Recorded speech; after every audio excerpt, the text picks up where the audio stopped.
y era imposible que suceda sin el accionar de estos microorganismos. Y teníamos dos tipos de bacterias que eran súper importantes para la funcionalidad de este ciclo y entonces para tener disponible nitrógeno para las plantas. Unas eran las fijadoras de nitrógeno, que como dijeron ahí, un tipo de fijador de nitrógeno son los rizobios, que generaban simbiosis con las raíces de las plantas, formaban esos nódulos, ¿sí?, en las raíces, hacían esa simbiosis únicamente con las leguminosas y tenían la capacidad de utilizar el nitrógeno atmosférico para transformarlo en amonio o entregárselo directamente a la planta. Y después había otras que eran de vida libre, que también podían aprovechar ese nitrógeno atmosférico y lo dejaban en forma de amonio. Y después teníamos las nitrificantes, que transformaban ese amonio primero a nitrito y después a nitrato para que lo pueda absorber la planta, ¿sí? Sin esas dos bacterias, las plantas sería muy difícil que pudieran usar el nitrógeno, porque la mayoría del nitrógeno está gaseoso en la atmósfera y no lo pueden utilizar ni las plantas ni los animales en ese estado. Entonces, en el suelo tenemos bacterias que participan de la nutrición de las plantas. Estos dos grupos de bacterias participan de forma directa porque forman parte del ciclo del nitrógeno, pero también vimos que había otras bacterias que eran las promotoras del crecimiento. ¿Te acuerdan algo de estas bacterias promotoras de crecimiento? Que también llamábamos PGPR.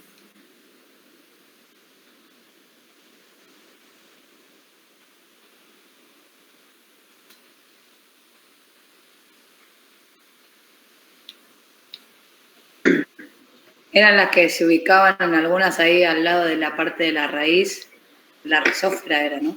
Bien, algunas o la mayoría están ubicadas en la rizósfera, que es esa partecita del suelo que está bien pegado a la raíz. ¿Y por qué están ahí? Habías comentado que era una zona donde había tipo mucha concentración de... Ay, perdón. Me acuerdo que era tipo, lo explicaste porque dijiste cuando uno sacudía la raíz y salía el exceso de tierra, como que era la zona donde más abundancia de... Ay. Como dice Luciana, de exudados de las plantas, de sustancias que liberan las plantas al suelo, ¿sí? Y todo eso es rico para las bacterias y lo pueden utilizar para maximizar su crecimiento. Entonces les conviene estar cerca, tienen más disponibilidad de nutrientes. ¿Y cómo se ven beneficiadas las plantas? ¿Por qué las llamamos promotoras del crecimiento? ¿O cómo promueven el crecimiento de las plantas? Porque uno puede suponer que si se llama promotoras de crecimiento, deben promover el crecimiento de las plantas. ¿Cómo promueven ese crecimiento?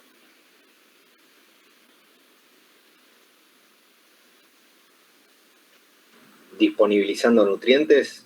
Bien, teníamos una forma que era directa, que era a través de dejar disponibles nutrientes que eran difíciles de estar disponibles para las plantas. Uno es el nitrógeno. Algunas de esas bacterias son las fijadoras de nitrógeno, por ejemplo, ¿sí?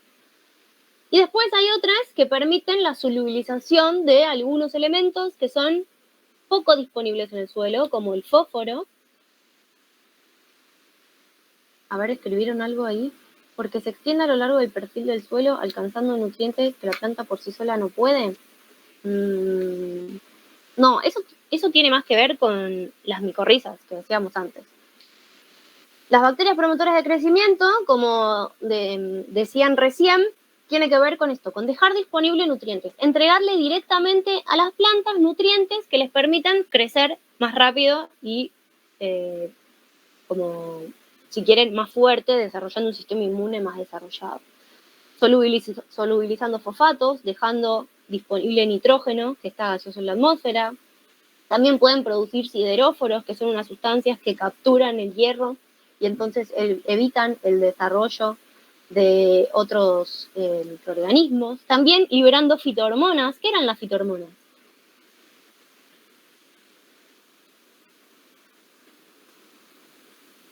¿No era que la protegían de otros hongos? Bueno, eso es como un mecanismo, lo mismo que escribió Natalia antes, esos son como los mecanismos indirectos. Pero también tienen la capacidad algunos microorganismos de producir fitohormonas.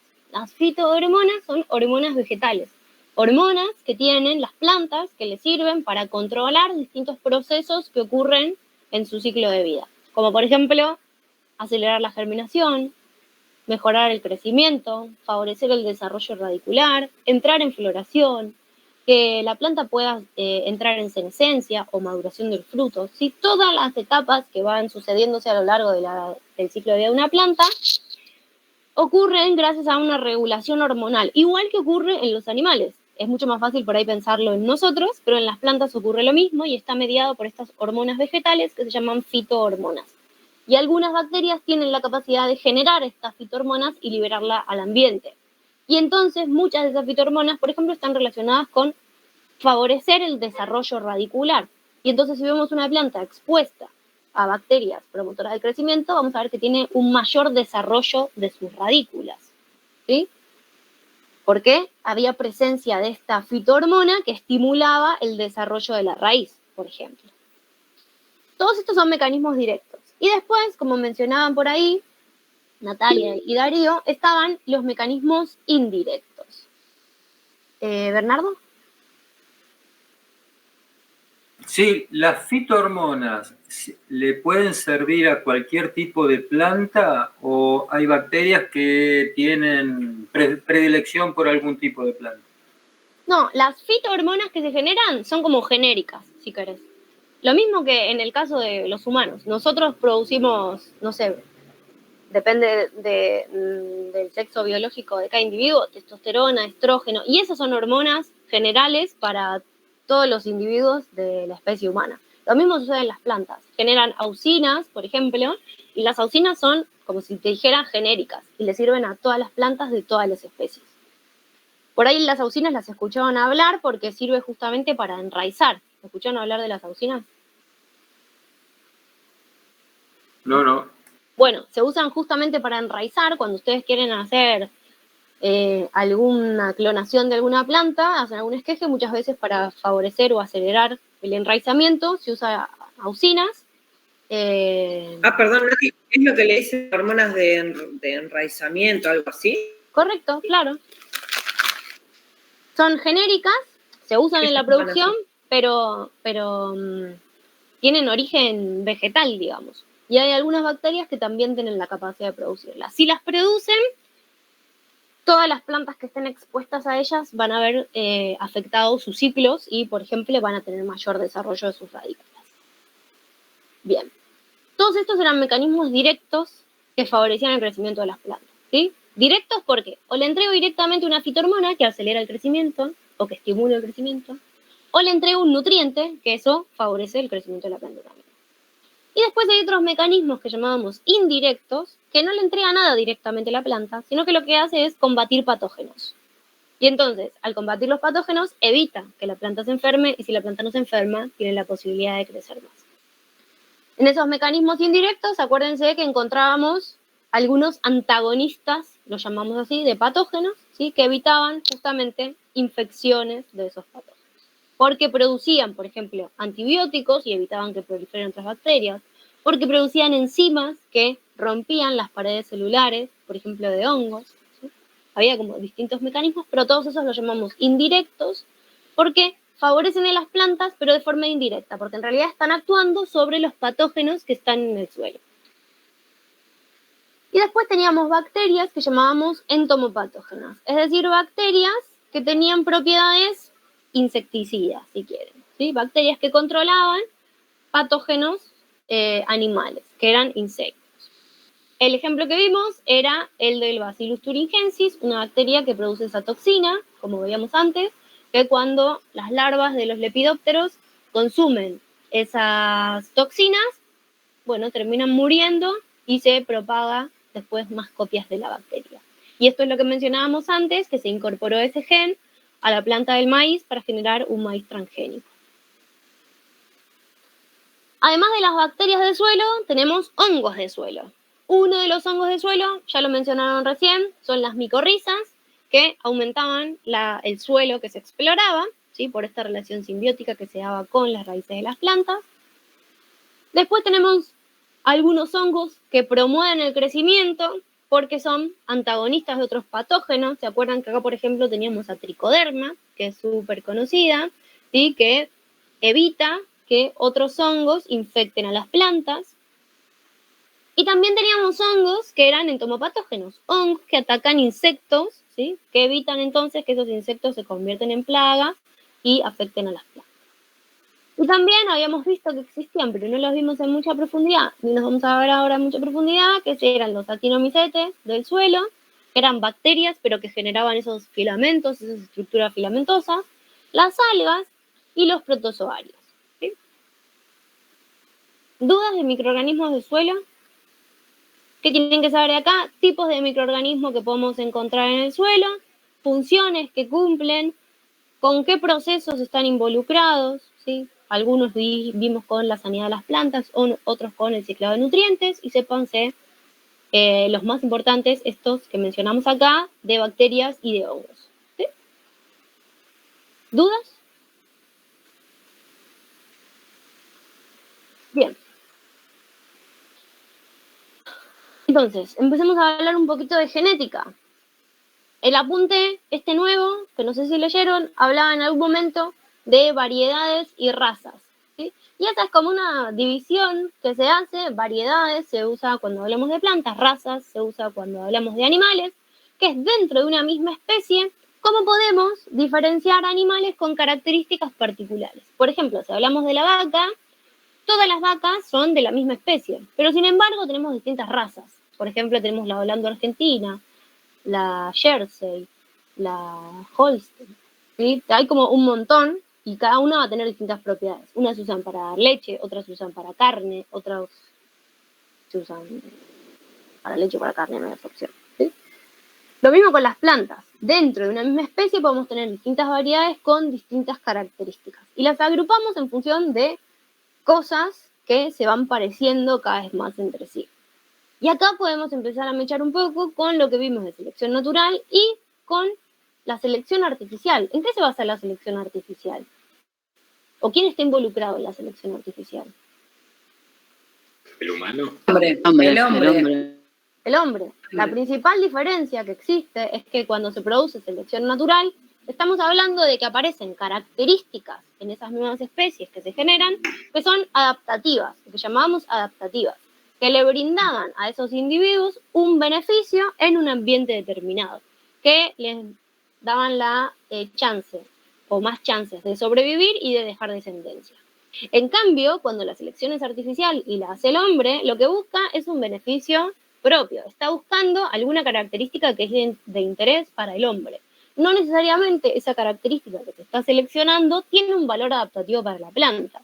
¿Sí? Por ahí incluso va en detrimento de alguna otra cualidad que era beneficiosa para esa planta o ese animal en el ambiente. ¿Sí? Pero el hombre selecciona en función de necesidades o deseos que tiene puntuales. Entonces, recordemos que cuando Darwin hablaba de selección natural, hablaba de un proceso que ocurría a nivel poblacional. Es algo que le ocurre a las poblaciones. ¿Y por qué? Porque Darwin decía, tengo una población donde existe variabilidad. No todos los individuos de esa población son exactamente idénticos entre sí. Tienen cualidades que los hacen distintos. Y en un ambiente determinado, en condiciones determinadas, algunos individuos van a tener algunas ventajas, algunas características que les otorguen unas ventajas. Y esas ventajas les van a dar más chances de sobrevivir y por ende de dejar descendencia. Y como esas características que les dan esas ventajas son genéticas, la generación siguiente va a heredar esas características ventajosas. A esas características ventajosas las llamamos adaptativas, porque no es algo que se produce por azar o porque sí, o porque el hombre quiso. Les da realmente una ventaja o una mayor chance de sobrevivir en ese ambiente. Por eso las llamamos adaptativas. En cambio, Lamarck lo que decía era que la evolución, porque también hablaba de que hay evolución, es algo que ocurre a nivel individuo. Y cuando el individuo cambia, ese cambio se produce porque hay una fuerza interior del individuo que lo lleva a que ese cambio se produzca. Esa fuerza interior hace que el individuo empiece a utilizar más algunos órganos y otros no.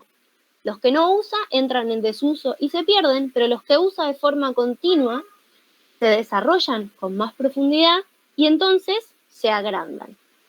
esas características que estos individuos van adquiriendo a lo largo de su vida van a ser heredadas a la generación siguiente. Sabemos que hoy esto no es así, pero esta fue una teoría que revolucionó la historia de la ciencia porque empieza a hablar de evolución como proceso de transformación. Entonces es importante conocer estas dos teorías base de la evolución. Lamarck y luego Darwin. La que vale hoy, ¿cuál es? Darwin. Darwin. ¿Flor? Viste que hay como, o sea, es notas de revista o posteos o cosas así que dicen que, por ejemplo, en el futuro el hombre no va a tener más el dedo chiquitito porque no lo usa, o que, no sé, que la corteza prefrontal no se desarrolla, o cosas así. Eso serían todas falacias, o sea, no sería algo real. Es como lamarckiano, ¿o no? No podemos saberlo, no podemos saberlo.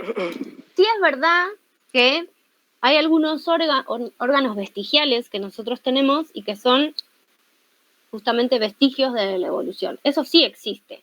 Sí tenemos esos órganos vestigiales. El apéndice nuestro, por ejemplo, hoy por hoy no cumple ninguna función, pero se cree que en algún momento sí tuvo una función importante. Por estas cosas, en su momento, para Lamarck, eran como indicios de que su teoría era correcta. Pero en realidad debe haber sido que cumplía una función que era necesaria, después ya no lo fue más, y bueno, a lo largo de las generaciones fue sobreviviendo, o sea, al ambiente con otras características, gente con otras características y teniendo descendencia, quizás fue eso lo que sucedió, ¿no?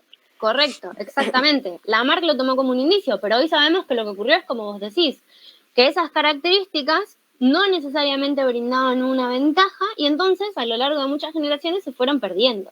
Pero no porque cuando entran en desuso se pierden y digo, no sé, simplemente porque había otros individuos con otras características ventajosas, que esas características ventajosas sí pasaron a la descendencia y una de esas características, por ejemplo, fuera tener el apéndice más pequeño. ¿Sí?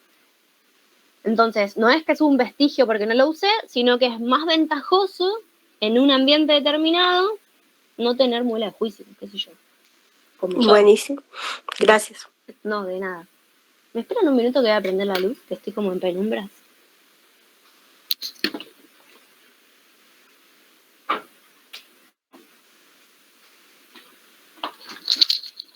Ahí está. Pensaba, además, que hay que ver qué sucede, ¿no? Como si realmente vamos a ser encorvados con el cráneo, un cerebro más pequeñito y el cráneo más ancho, y no me acuerdo de otras cosas más, dicen esos artículos. Son suposiciones, y hay que ver qué sucede en el ambiente, ¿no? No, por favor, disculpa. Bien, pero entonces esas dos grandes teorías como bases que vemos nosotros de la evolución, Lamarck y Darwin. ¿Cuál vale hoy? La de Darwin, pero sepamos también qué proponía Lamarck. Acuérdense que después de Darwin vino la teoría neodarwiniana o teoría sintética, que aporta cosas de genética vinculadas a la explicación de la evolución como cambios en las frecuencias alélicas. ¿Qué era un alelo?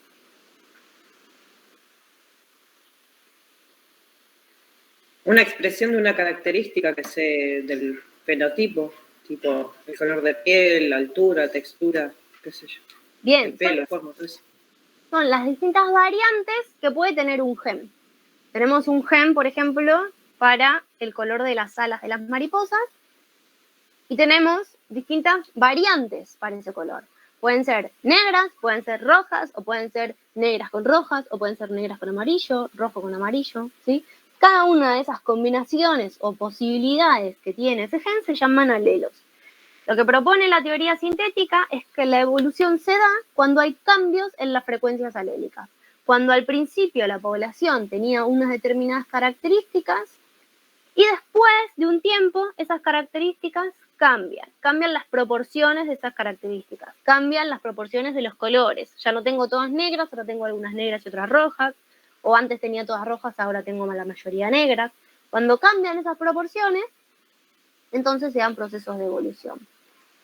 Acuérdense que teníamos cromosomas En las células eucariotas, esos cromosomas son lineales y están contenidos dentro del núcleo. En los cromosomas tenemos distintos genes. Un gen es una porción de ADN que contiene información para una característica determinada. Y como somos organismos diploides y trabajamos en la cursada con organismos diploides, sabemos que las células de esos organismos tienen dos copias de información. Una heredada del óvulo que les dio origen y otra heredada del espermatozoide que les dio origen. Es decir, que para cada uno de los genes nosotros vamos a tener dos copias de esa información, una contenida en cada cromosoma homólogo. ¿Se acuerdan que hablábamos de cromosomas homólogos? Porque teníamos un cromosoma heredado del óvulo, un cromosoma heredado del espermatozoide. Entonces, para cada uno de los genes, en los organismos diploides tenemos dos copias de la información. Esas copias pueden ser iguales entre sí o diferentes entre sí. Si eran iguales entre sí, decíamos que esa característica era homocigota, y si eran diferentes entre sí, decíamos que esa característica era heterocigota. De nuevo, ¿qué significa homocigota?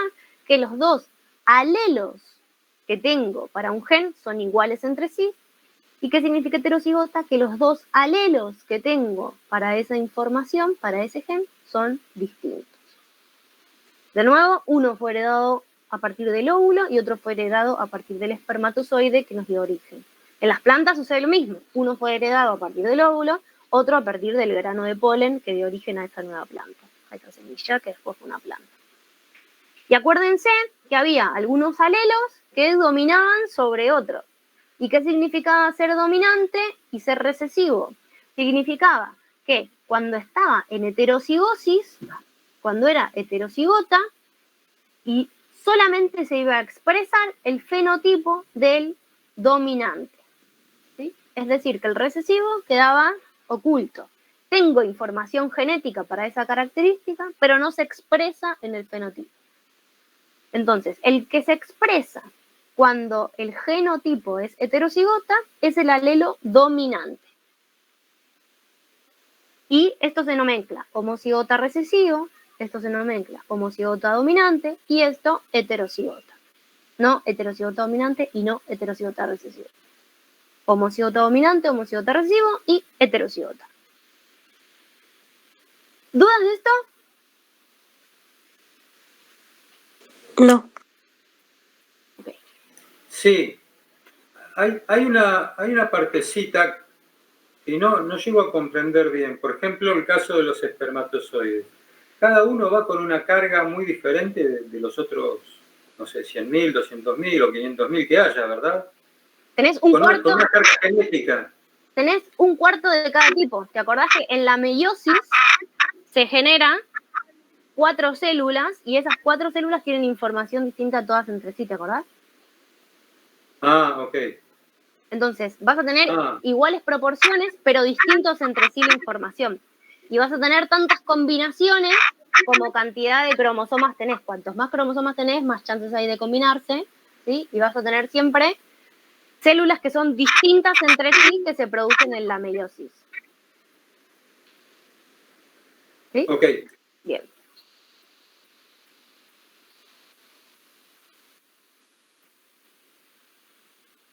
Vimos también que la teoría neodarwinista además propone como fuente de variabilidad las mutaciones. ¿Qué era una mutación? Era una característica que no estaba, digamos, definida por los cromosomas homólogos. O sea, era algo que se daba al azar o la especie de mutación era como una variabilidad que no se esperaba, algo así. Una mutación es de lo de la cuestión es de Una alteración. El ATCG Una alteración al azar, decía. Claro, es un cambio en la información genética. Ese cambio se da al azar. ¿Qué quiere decir? Que se da en cualquier lugar del genoma. Se da en cualquier lugar del genoma, es cualquier base se puede cambiar por cualquier otra y no está dirigido. No es que yo haga una mutación para ser fluorescente y que cuando se apague la luz brille en la oscuridad. No puedo como elegir qué va a suceder a partir de esa mutación. No puedo generar una mutación para algo en particular. Ocurre en algún lugar del genoma y tiene efectos que desconocemos hasta ese momento. Esos efectos pueden ser beneficiosos, neutros o perjudiciales. Puede ser que no ocurra nada por el cambio, que ese cambio me perjudique o que ese cambio me dé una ventaja, ¿sí? Pero como sea, lo que genera es un cambio en la secuencia de ADN. ¿Y en qué momento del ciclo celular suelen ocurrir las mutaciones? ¿Y por qué? En el S. Bien, ¿por qué? ¿Qué pasaba en la fase S del ciclo celular? La etapa Copiaba. la etapa Se S. dividen los cromosomas, se copian y se dividen. No se dividen, Acaban- sí se copian. Ahí, ojo, porque ocurren en... Sí, es cierto, se copian. Ojo porque ocurren en momentos distintos del ciclo. La división ocurre en la fase M, que es la división celular, mitosis o meiosis, y la copia, como decía Diego, ocurren en la fase S del ciclo celular. Y cuando se está copiando, puede ser que haya un error y se copie mal, ¿sí? Y se genera entonces una mutación. Y esa mutación puede generar variabilidad. ¿Qué otras fuentes de variabilidad genética conocen ustedes que ya vimos y hemos trabajado? El crossing over. Bien, el crossing over, ¿sí? Cuando se produce una reproducción sexual, la generación de gametas en sí misma, es decir, la generación de meiosis, genera variabilidad genética. Como decíamos antes con Bernardo, se generan 4 células que todas tienen distinta información entre sí. Uno de los factores que aporta variabilidad en ese proceso es el crossing over, intercambio de material genético entre los cromosomas homólogos.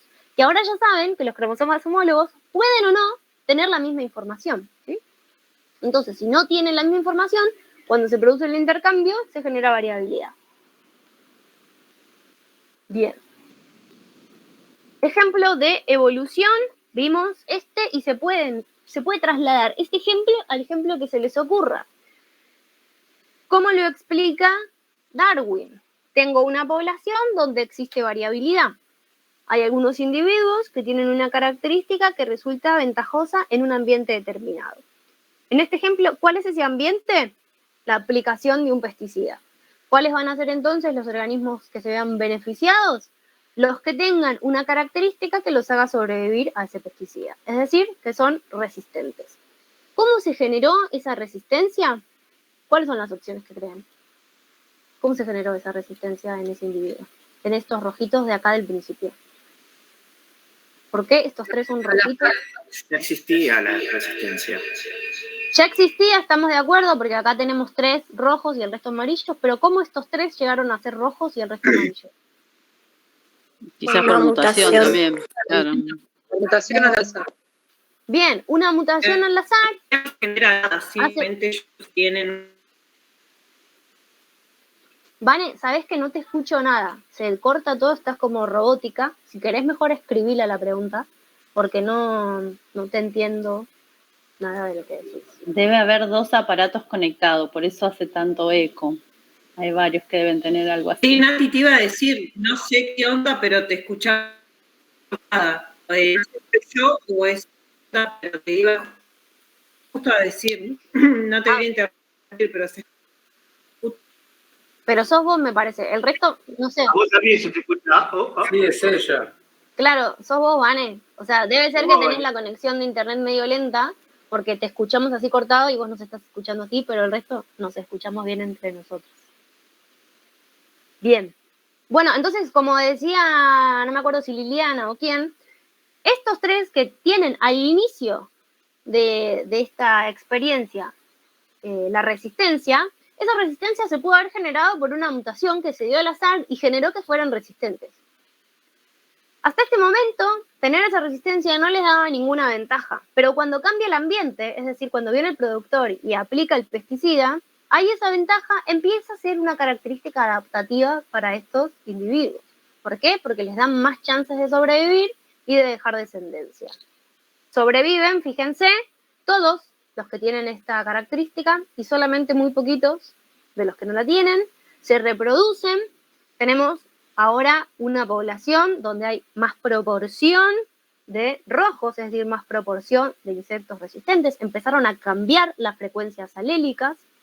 El productor decide volver a aplicar este pesticida, es decir, que los insectos rojos, los insectos resistentes, siguen teniendo esta característica adaptativa en este ambiente que les otorga una ventaja, más chance de sobrevivir y dejar descendencia, y fíjense cómo luego de algunas generaciones se ve que hubo un cambio notable en las frecuencias alélicas, ¿sí? Si se fijan la proporción de rojos y amarillos al inicio y al final, hubo un cambio en las frecuencias alélicas. Ese cambio se dio por selección natural, porque el ambiente ejerció una presión de selección por el pesticida, generando que los insectos que tenían resistencia tuvieran más chances de sobrevivir y de dejar descendencia. Entonces, ante un ejemplo que me den, ¿qué tengo que hacer? Reconocer cuáles son las variantes que tengo en la población, cuáles son las distintas características que tienen mis individuos. Después reconocer cuál es el factor de presión de selección. En este caso es la aplicación del pesticida, ¿sí?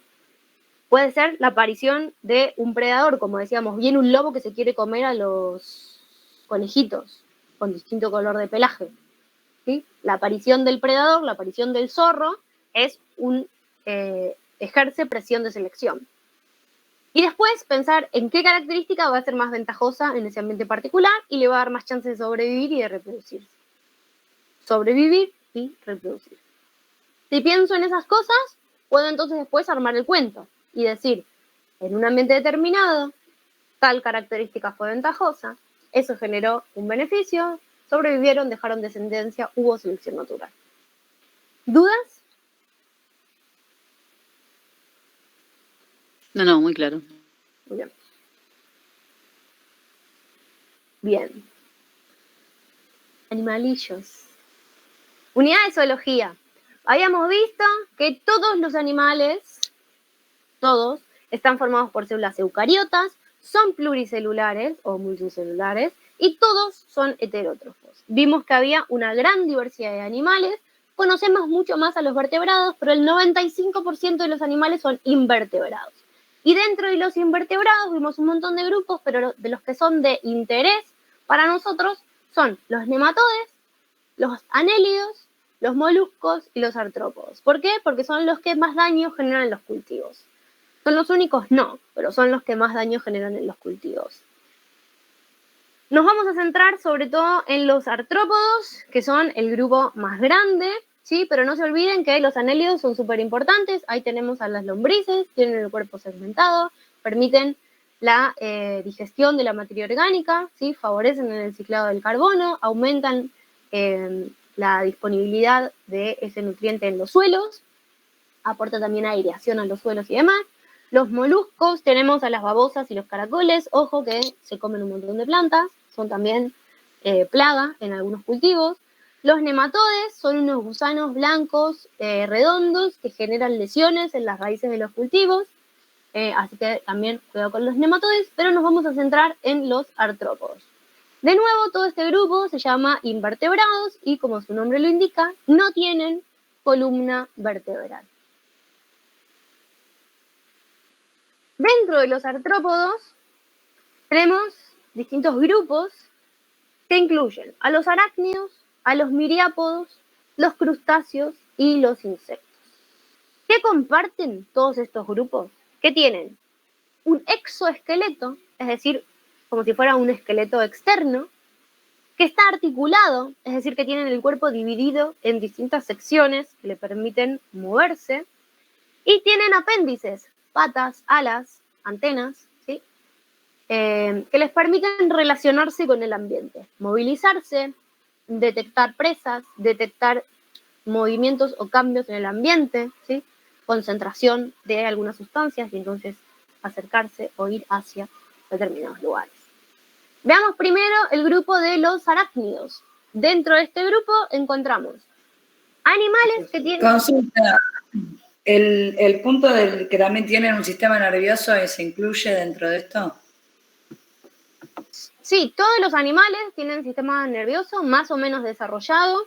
A lo largo de la evolución, ese sistema nervioso se fue desarrollando en más profundidad y se vio un proceso que se llama cefalización, que permitió que los animales con un sistema nervioso más desarrollado tengan la aparición de un encéfalo donde se ubica uno de los principales órganos del sistema nervioso, que en el caso nuestro es el cerebro con la médula, ¿sí? Pero no es algo que veamos o hayamos visto en profundidad ni vayamos a ver demasiado. Bien. Entonces, dentro de los artrópodos dijimos teníamos 4 grupos: los arácnidos, los miriápodos, crustáceos e insectos. Vamos a ver cada uno de estos grupos. Los arácnidos. Cuando digo arácnidos, piensan en una araña. Entonces, piensen en una araña para acordarse de las características. Tienen el cuerpo dividido en 2 fragmentos. El primero es el cefalotórax y el segundo es el abdomen. Miren, si se fijan acá, tienen cefalotórax y abdomen. Cabeza y tórax fusionados, una sola parte, y el abdomen, otra parte. En el abdomen están todos los órganos reproductivos y de digestión. Y en el cefalotórax están los órganos sensoriales, si quieren, los ojos, ¿sí? No tienen antenas, pero lo que sí tienen son como una especie de colmillos adelante de la boca que se llaman quelíceros. Los quelíceros son súper distintivos de este grupo y les sirven para cazar a sus presas y comer. Tienen 4 pares de patas, de nuevo piensen siempre en una araña cuando se acuerdan de esto, y la mayoría son carnívoros, aunque hay algunos fitófagos como la arañuela. La arañuela roja, ¿la escucharon nombrar? Bien, acá tienen entonces un arácnido problemático para los cultivos, que es fitófago. ¿Sí? Entonces, cuerpo dividido en 2, cefalotórax y abdomen, 4 pares de patas y presencia de quelíceros. ¿Y los pedipalpos qué eran? No, forman parte también de la estructura mandibular, porque tienen, en vez de tener una maxila, como la mayoría de los insectos, tienen modificado todo el aparato bucal, pero nosotros nos vamos a centrar en la presencia de los quelíceros. Nada más. Bien. Bien. Cierto. Bien. Después tenemos los miriápodos.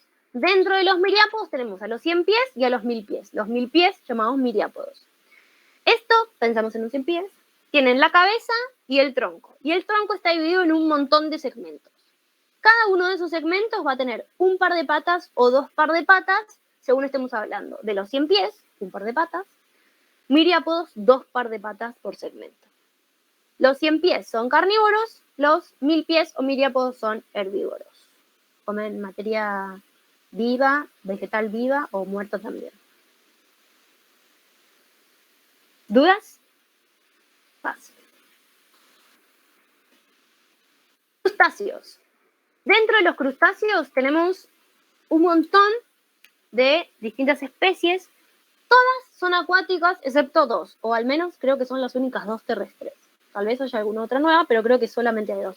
El bicho bolita y la cochinilla de la humedad. Son muy iguales entre sí, la cochinilla de la humedad y el bicho bolita. La diferencia es que el bicho bolita lo tocas y ¿qué sucede? Se hace bolita, como su nombre indica, perfecto. Bicho bolita. Exacto, se enrollan sobre sí mismo a modo de protección. Tienen un montón de patas, algunas patas salen del tórax y otras salen del abdomen, pero no nos vamos a meter demasiado en este grupo porque, como dije, la mayoría son acuáticos, excepto el bicho bolita y las cochinillas de la humedad, y son importantes para nosotros porque sí se alimentan de raíces de plantas y sí son importantes para la descomposición de la materia orgánica. No more. Insectos, el grupo más numeroso y del que más vamos a hablar de todos los artrópodos. Tienen el cuerpo dividido en 3 secciones, que son la cabeza, el tórax y el abdomen. Acuérdense, los arácnidos tenían cefalotórax unido. En el caso de los insectos tenemos 3 secciones en el cuerpo, que son la cabeza, el tórax y el abdomen. Tenemos 3 pares de patas, 2 pares de alas, todo eso está en el tórax, y un par de antenas que sale de la cabeza. Hormiga es insecto, ¿no? Hormiga es insecto, correcto. Ahora vamos a ver que estas son como las generalidades, pero que hay algunos insectos que pueden carecer de algunos de estos apéndices, por ejemplo, las alas. Y los himenópteros, como las hormigas, son un ejemplo de que algunos himenópteros tienen alas y otros no tienen alas. ¿Qué otros bichos había dentro de los himenópteros, se acuerdan? Además de las hormigas.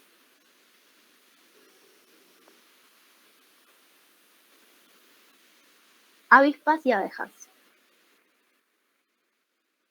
Bien.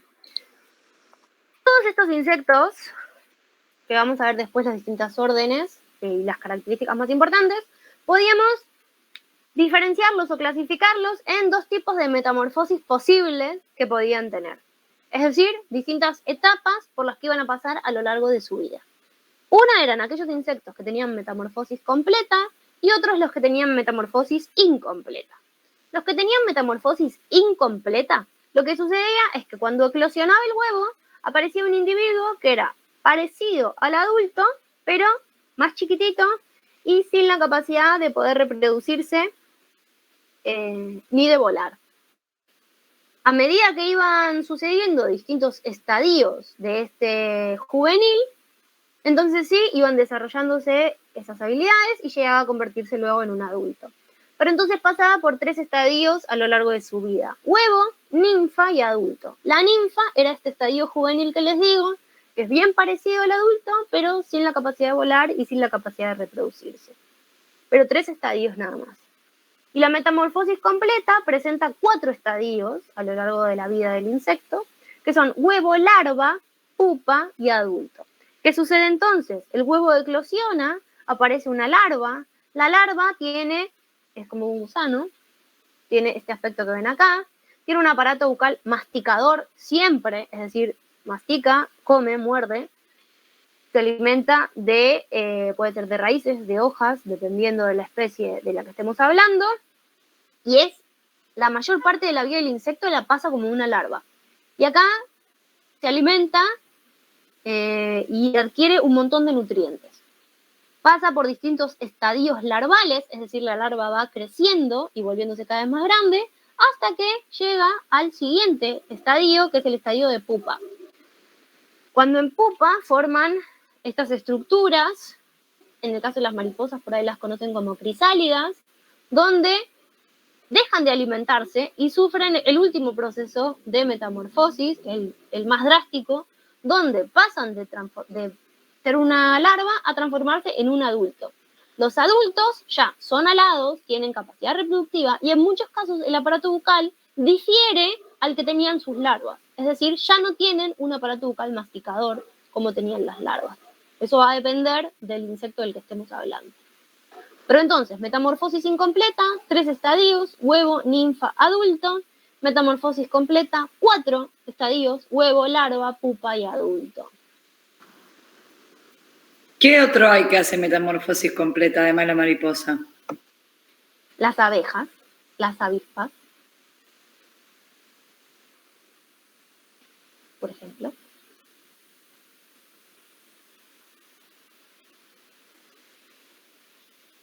Escarabajos, correcto, también. Los escarabajos, seguro, las moscas, los mosquitos. ¿Nunca viste una larva de mosca? ¿O de mosquito en el agua? Horrible, usa. Sí, horrible. Sí, en algo podrido, sí. Exacto, pero viene una mosca, un adulto volador, deja un huevo en algo que está en descomposición, ese huevo eclosiona y sale un gusano, una larva. El piojo también, ¿no? Sí, también.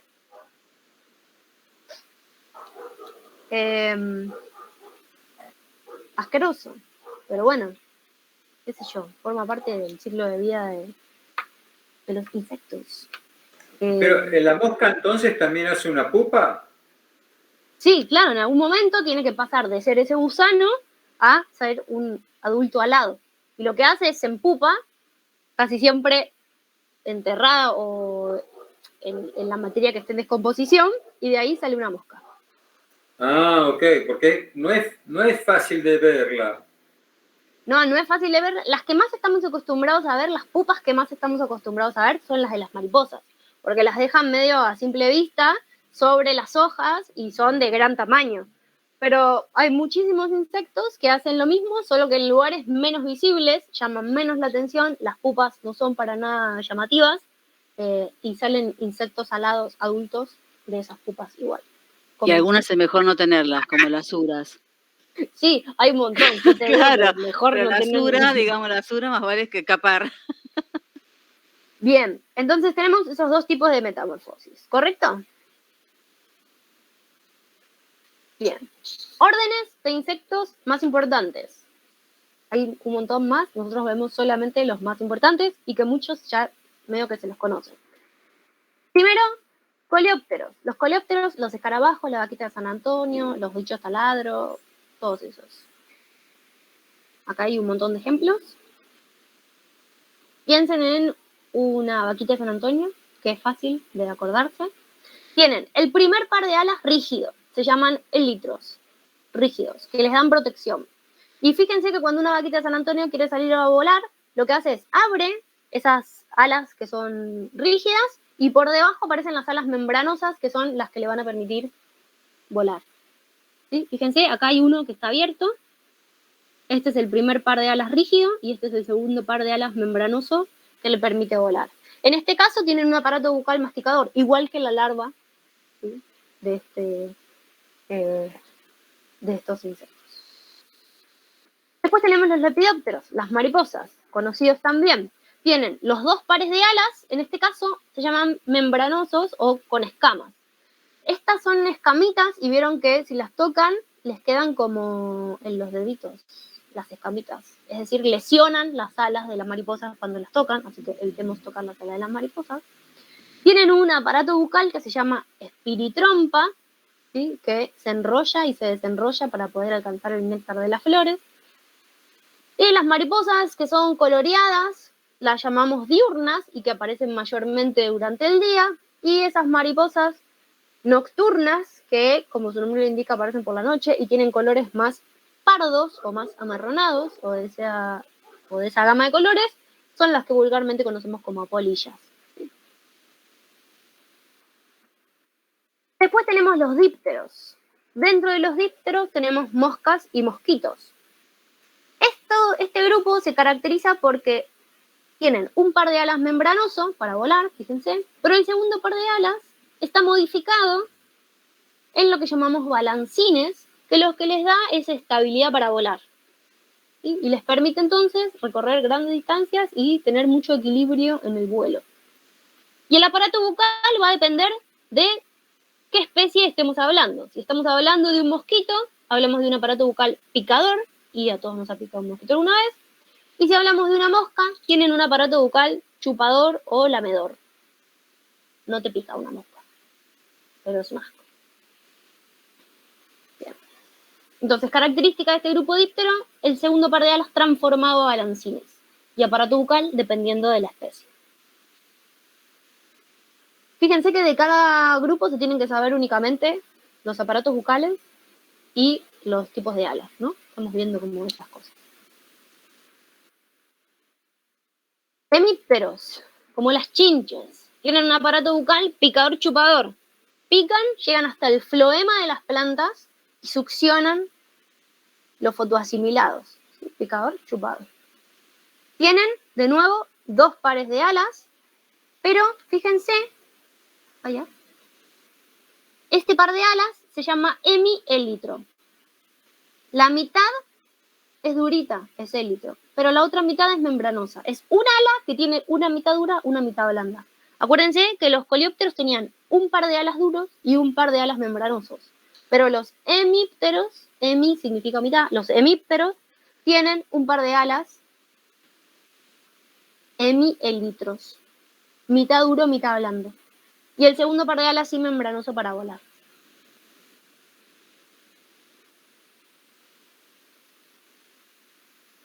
Siguiente grupo, ortóptera, donde tenemos a los grillos, las langostas, todo lo que salta. Y como salta, acuérdense, tenía 3 pares de patas, el último par de patas lo tiene adaptado, desarrollado para el salto. Fíjense estas patas comparadas con este tercer par de patas. Esto no le sirve para saltar a una chinche ni de casualidad. Fíjense, súper desarrollado, súper musculoso. Y lo que tienen de característico también son estas alas, que fíjense que son como acartonadas, que se llaman tegminas. ¿Sí? Y que eso también, el segundo par de alas es membranoso para volar, pero estas tegminas son características de los ortópteros. Y tienen un aparato bucal masticador. Por eso son un gran problema para los cultivos. Después tenemos los himenópteros, que mencionaron antes. Los himenópteros, dentro de este grupo tenemos abejas, hormigas y avispas. Perdón, no Y entiendo. acá, La mantis religiosa es ortóptera, ¿no? ¿sabes qué? No sé. No, Es que yo la he visto que se matan arañas, no solamente matan Pero- otros insectos también. Ahora no sé, como sí, tiene... sí. No, sí, son carnívoras las mantis. Pero me parece que no son ortópteras, porque no tienen un par de patas desarrollados para saltar. Me parece que sí, ¿eh? Me parece. No sé. Ya, Bueno, no lo sé, tengo que buscarlo. Me parecía que no, pero No, son Pero te lo patas busco. grandes, pero no saltadoras. claro. Ahora buscamos una imagen y la miramos. Pero no tienen, y tampoco tienen estas alas así tegminas. Tienen alas membranosas. Son re lindas las mantis. Pero Bueno, no me sé el orden. Mantodea se llama. ¿Cómo? Orden Mantodea. Ah, tienen un orden para ellas solas, ¿viste? Sí. Mantis religiosa, animalia, bueno, artrópodo, sí. Insecto, Mantodea. ¿Viste? Sí, no son ortópteras, no tienen las alas, esas características, ni las patas, tienen su propio orden, que como dije, vemos muy poquitos órdenes nosotros, los más importantes para ustedes. Después, si se quieren meter a hacer alguna materia más particular de zoología, no sé si tienen en la carrera, van a encontrar como un montón de cosas que nosotros pasamos por arriba, pero son súper interesantes. Bien. Himenópteros, entonces, tenemos dentro de este grupo abejas, hormigas, avispas. Tenemos algunas especies que no tienen alas, como algunos estadios de las hormigas. Tenemos las hormigas voladoras, todos vimos hormigas voladoras, pero vimos también hormigas que no vuelan. Entonces, algunas tienen alas, otras no. Eso va a depender de la función que cumplan también en el hormiguero, porque como sabemos, los tres tienen división de tareas, división del trabajo dentro del hormiguero y cumplen distintas funciones.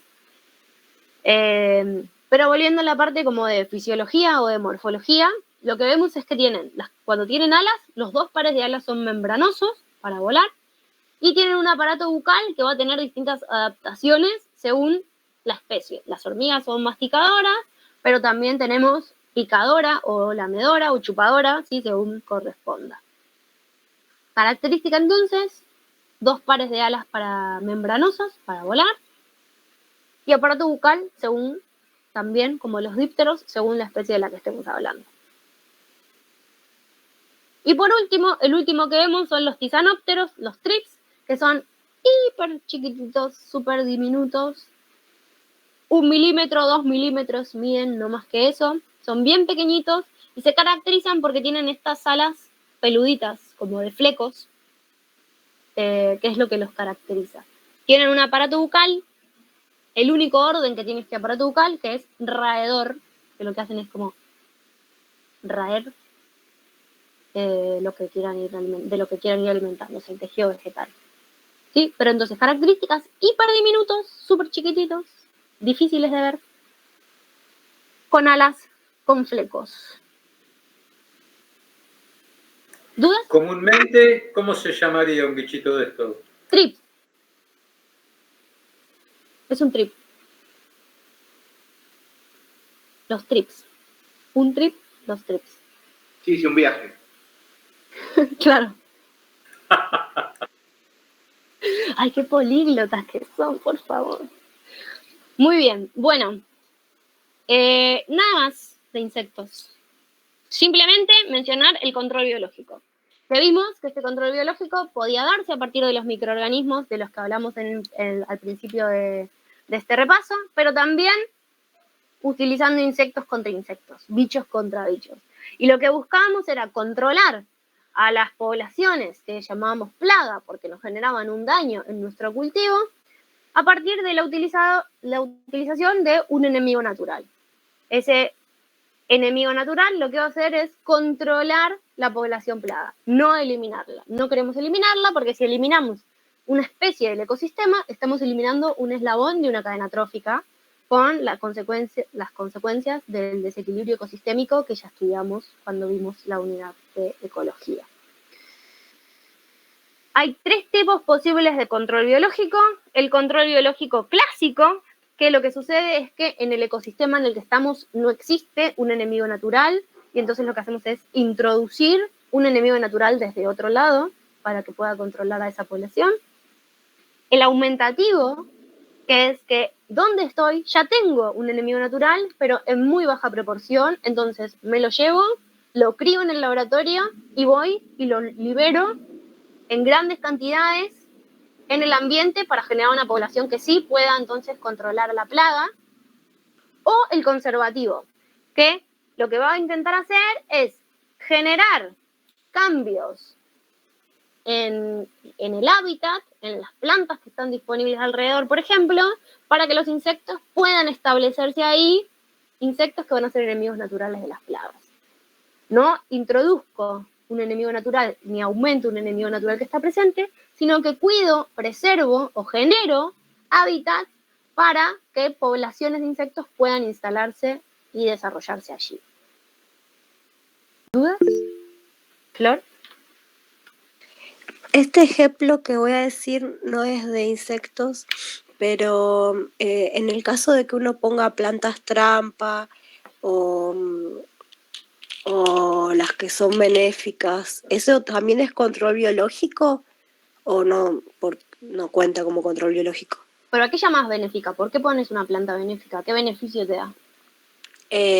Benéficas que atraigan polinizadores y plantas trampa que, bueno, que estén alrededor de lo que sembré para que vayan los insectos y se coman esa y no la que yo sembré, o sea, son más atractivas para los insectos. A ese tipo de plantas me refiero yo, como las caléndulas o otras plantas con olor muy fuerte, las aromáticas, qué sé yo, una menta, algo así. Eso también es control biológico, también sirve como entraría dentro del conservativo, porque además pensá que no solamente va a atraer al insecto que vos querés, no solamente va a venir la abeja que vos querés para que polinice, no solamente va a venir o no solamente van a venir los insectos a comerse esa planta y no la tuya, sino que van a venir otros insectos también y vas a estar aumentando la diversidad que existe en ese ambiente. Cuando aumenta la diversidad empieza a generarse una red trófica más compleja porque empiezan a haber cadenas nuevas que antes no existían. Entonces empiezan a establecerse estas cadenas donde se produce control biológico.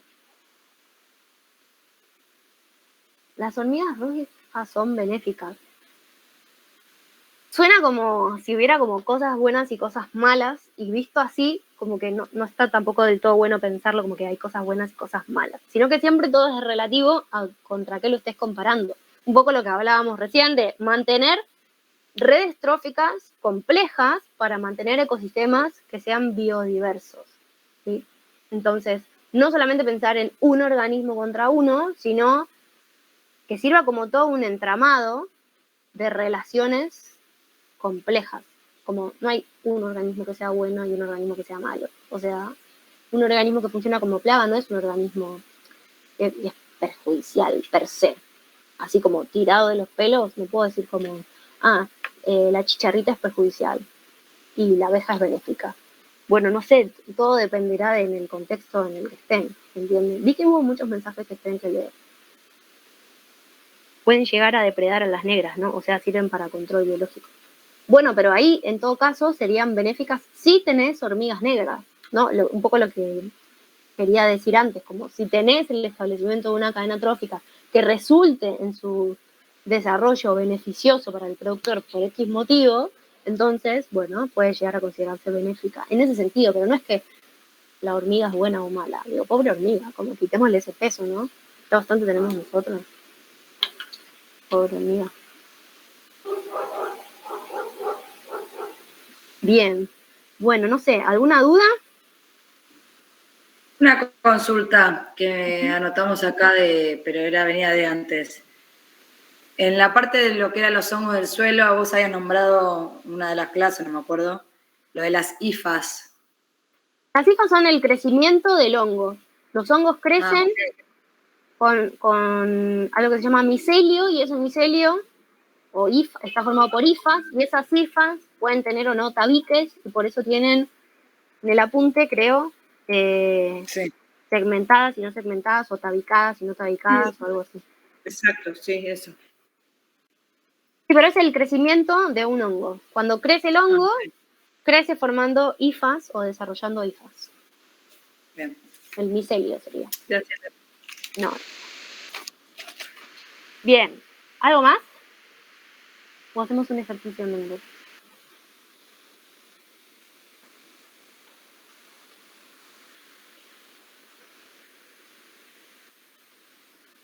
Bueno, hacemos un ejercicio en Mendel, decido yo, porque están muy callados.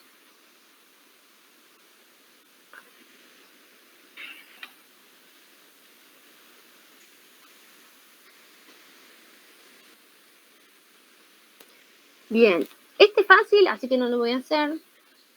Este ya lo hicimos, así que no lo voy a hacer. ¿Este lo hicimos, el de los cobayos? No, el de los cobayos no me suena. Bueno, hagamos el de los cobayos.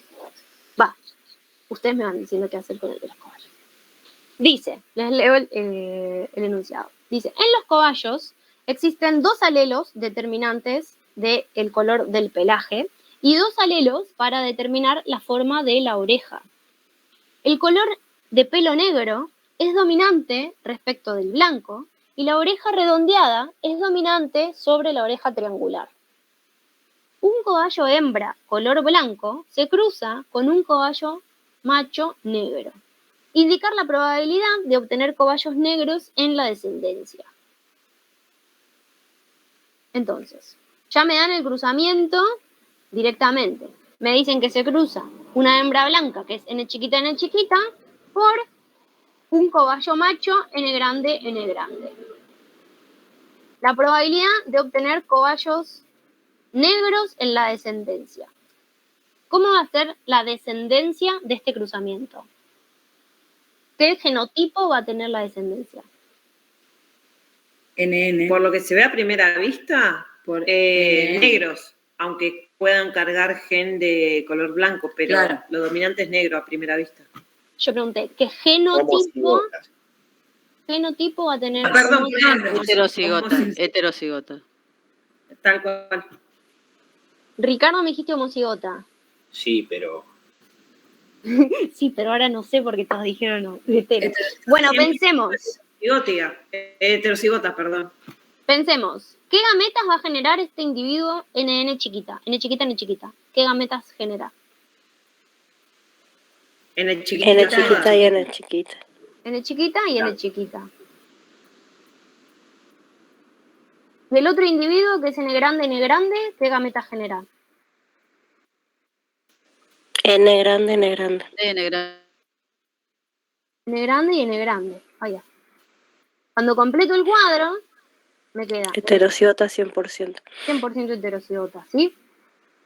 Entonces, el genotipo N grande, N chiquita, es el que siempre obtengo consecuencia de este cruzamiento. ¿Y qué fenotipo tiene este? 100% negro. 100% negro. ¿Sí? Me fijo, la N grande correspondía a pelaje negro, así que toda la descendencia 100% es negra heterocigota. ¿Sí? ¿Correcto? Sí. Bien. Ahora me dice.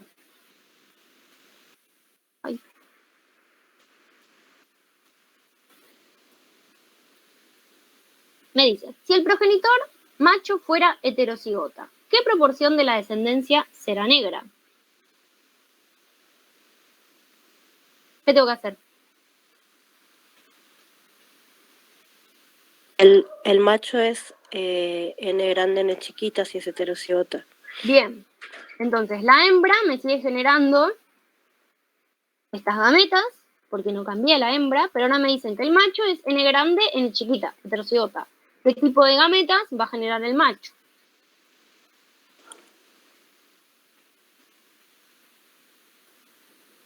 N grande era. pero ahora me dijeron... N grande y N grande, N chiquita. Exacto. Como ahora el macho es heterocigota, la mitad de sus gametas van a ser N grande y la mitad de las gametas van a ser N chiquita. Entonces, vengo acá. 3-1 daba, ¿no? No da 3-1. No, mitad y mitad. Da mitad y mitad. ¿Sí? No supongan nunca lo que va a dar. Acuérdense que Mendel decía que para que fuera 3-1 tenían que cruzar dos heterocigotas. Entonces, no supongan nunca, no se acuerden de memoria las leyes de Mendel. Hagan el cuadro. Si no les cuesta nada hacer un cuadro, hagan el cuadro y chequenlo y se quedan tranquilos. Y se sacan como el hecho de tener que estudiarse de memoria las leyes de Mendel. Como, hagan el cuadro y fíjense. Entonces acá me fijo y digo, ahora, si el cruzamiento era, entonces, N chiquita por un heterocigota, la descendencia que obtengo es 50% N grande, N chiquita, y 50% N chiquita. ¿Qué fenotipo va a tener este genotipo N grande, N chiquita? Negro. ¿Y qué fenotipo va a tener este genotipo blanco. N chiquito?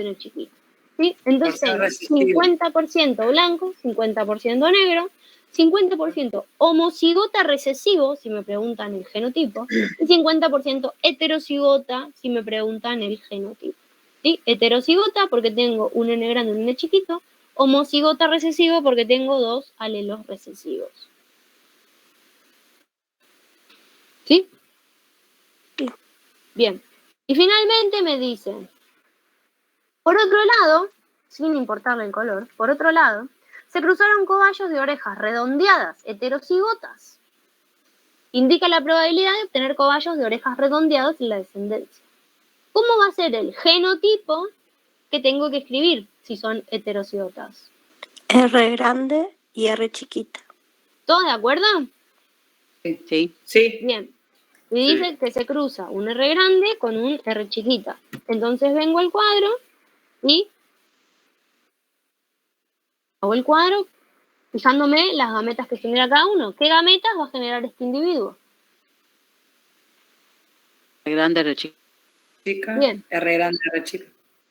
Perfecto. Y el otro, como es igual, genera las mismas gametas. Y entonces vengo y completo el cuadro. Ahora sí hay uno. Ahora hay uno. Hay uno. Uno de oreja chica, ¿no? Triangular. Bien. Entonces me fijo y digo, tengo R grande, R chiquita y R chiquita. Este está en proporción 1:4. Este está en proporción 2:4. Y este está en proporción 1:4, ¿correcto? Sí.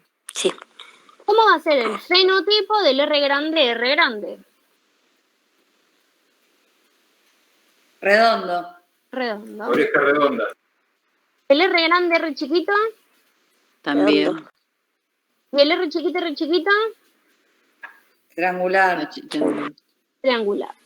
¿Sí? Si sumo estos dos, puedo decir que 3/4 van a tener orejas triangulares y 1/4 va a tener oreja triangular. No, triangulares dije, 3/4 van a tener oreja redonda y 1/4 va a tener oreja triangular. ¿Sí? 3:1 la proporción de Mendel. ¿Por qué? Porque esto se da únicamente si cruzo dos heterocigotas entre sí. ¿Flor? ¿En el parcial va a haber algún ejercicio así o va a ser siempre de dos genes juntos? Va a ser siempre de dos genes juntos. No. Bueno. Pero si no entienden el E1, estamos al horno. ¿Queda claro este de 1? Sí. Bien. Vamos una de 2. De los pulentas. ¿Esto lo hicimos? ¿El de los kilos? No. No. Ese que no. Hagamos el de los kilos. Dice. Ese sí. Sí, ese sí. O con Cari, no me acuerdo. Estaba el ejercicio de la actividad de la clase. Estaba en el campus. Estaban en la guía. No, Estaba en el conmigo no campus. lo hicieron. Lo hicimos, estaba en el campus. ¿Lo repasamos? ¿Quieren o ya lo hicieron bien? No, repasémoslo por la duda. No, desesperación. Lo que abunda no daña. Muy bien. Bueno, entonces, leamos el enunciado y de vuelta, lo primero que toca hacer siempre es anotarme los datos que me van dando. Entonces dice, en los guisantes, el gen para el color de piel tiene 2 alelos, amarillo A grande y verde A chiquita. El gen que determina la textura de la piel tiene otros 2, piel lisa B grande y rugosa B chiquita.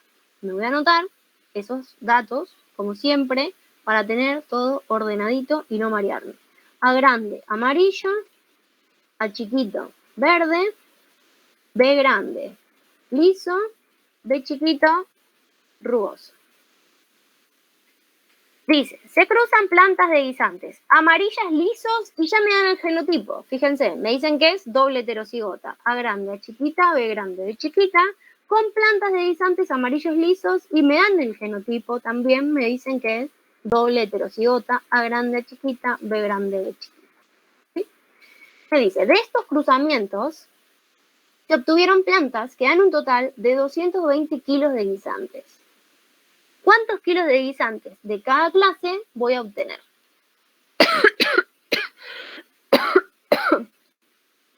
Entonces, lo primero que tengo que hacer es hacer el cuadro de Punnett fijándome en las gametas. ¿Qué gametas va a generar este individuo?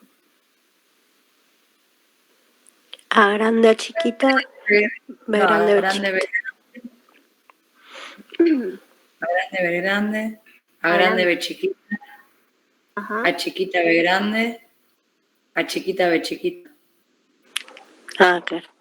¿Sí? Acuérdense, distributiva. Distributiva. Siempre tengo que anoto las 2 letras que son iguales juntas siempre, sean grandes, chiquitas, no importa, siempre las 2 letras iguales juntas, primero las A, después las B, o primero las P, después las X, después primero las W, después las F, no importa qué letra es, pero siempre las que son iguales las junto, y agarro el primero de una letra y lo combino con las otras 2 letras, agarro la segunda letra y la combino con las 2 de la otra letra. ¿Cuáles van a ser las gametas del otro individuo? Las mismas, ¿verdad? También, sí. Bien. Entonces ahora completo el cuadro.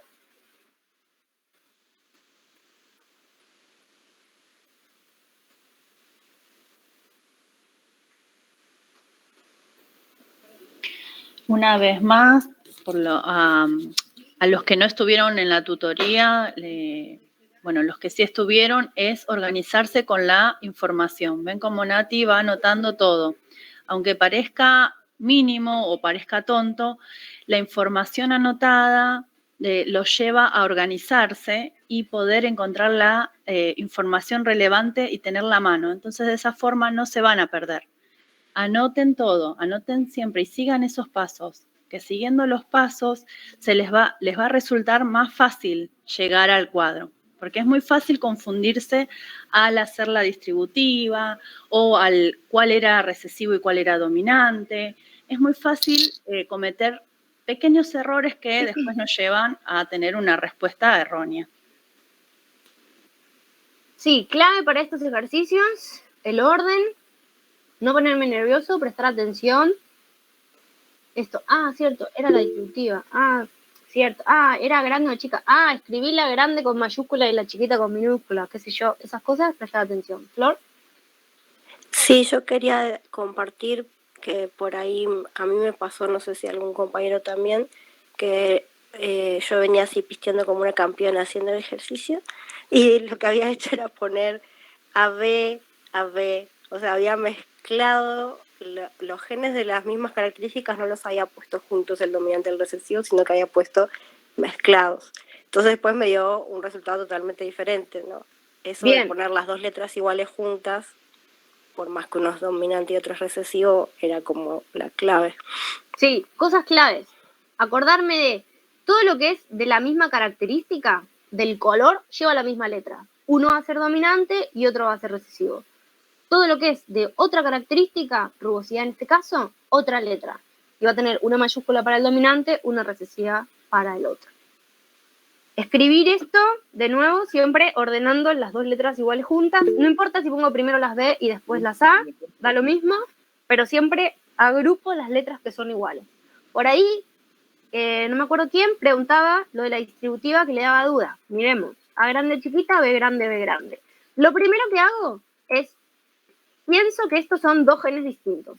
Un gen relacionado con la letra A, un gen relacionado con la letra E. Lo primero que hago es empezar con la primera letra del primer gen, es decir, la A en este caso, una A que es grande, porque agarro la primera letra del primer gen. Y la voy a combinar con las dos letras que tengo del otro lado. Primero con una y después con la otra. Entonces, esta A grande la tengo que combinar con esta B grande y después esta A grande la tengo que combinar con esta B chiquita. Entonces me va a quedar A grande B grande más A grande B chiquita. ¿Por qué? Porque agarré la primera letra del primer gen y la combiné con las dos opciones que tenía del otro gen. Y después lo que hago es agarrar la segunda letra. En este caso, la A chiquita, la que me quedó del primer gen. Y voy a hacer lo mismo. Voy a combinarla con las otras dos letras del segundo gen. Entonces me va a quedar A chiquita, que la tengo que combinar con una B grande y la tengo que combinar con una B chiquita. La tengo que combinar con esta B y con esta B. Y con esta B. Bueno, con la B chiquita. Entonces me queda A grande combinada con B grande, me queda AB y A chiquita combinada con la siguiente letra que es la B chiquita. Y estas son las 4 gametas que genera este individuo. No me acuerdo quién había preguntado. ¿Se entiende esto? ¿De la distributiva? Sí, sí. Bien. Vane había levantado la mano, Nati. ¿Vane?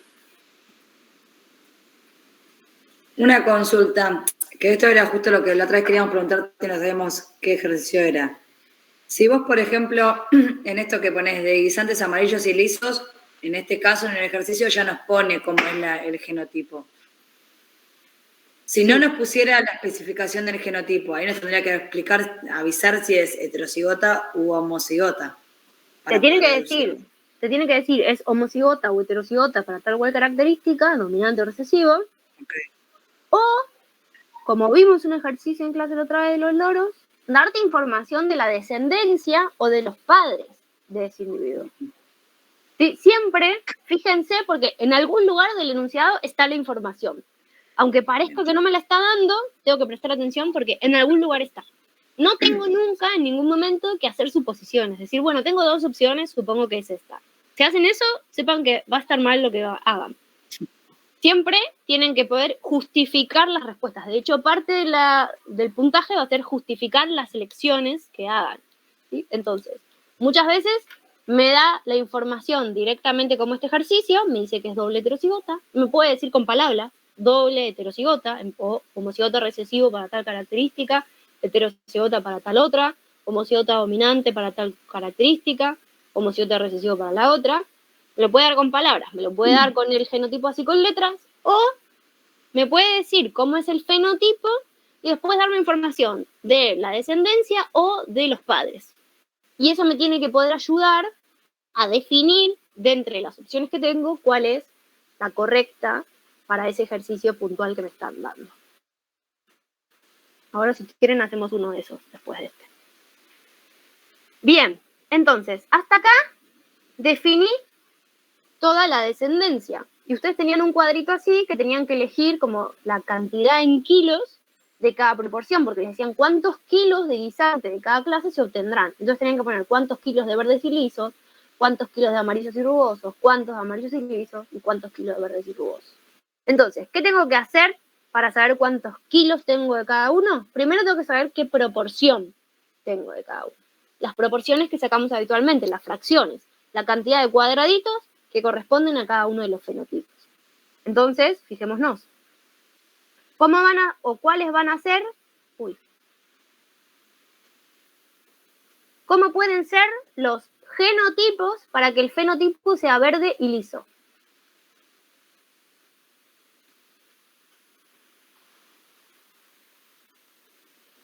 Para el verde tiene que tener dos genes recesivos. Correcto. Dos A chiquitas. Perfecto. A chiquita.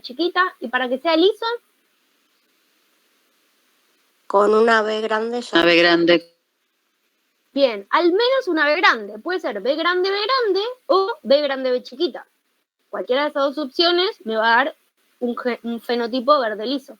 ¿Sí? Entonces tengo que buscar que sea A chiquita y al menos una B grande. Busco y me fijo.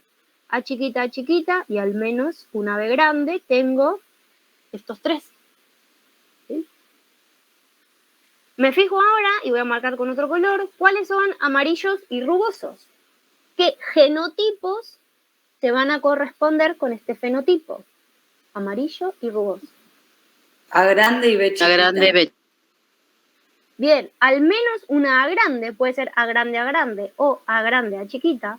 Y como es rugoso es recesivo, tengo que tener dos B chiquitas. Entonces tengo que tener al menos una A grande y dos B chiquitas. Busco cuáles cumplen con esa característica. Al menos una A grande y dos B chiquitas. ¿Sí? Ahora voy a buscar cuáles son amarillos y lisos. ¿Qué genotipos se asocian a este fenotipo? Amarillo y liso. Grande, B grande. Al menos una A grande, para que sea amarillo, y al menos una B grande, ¿sí? Para que sea liso. Entonces me fijo cuáles tienen al menos una A grande y al menos una B grande.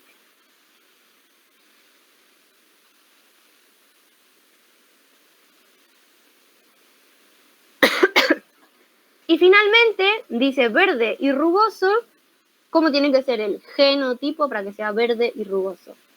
Doble homocita, recesivo. Homocigota, recesivo. Homocigota.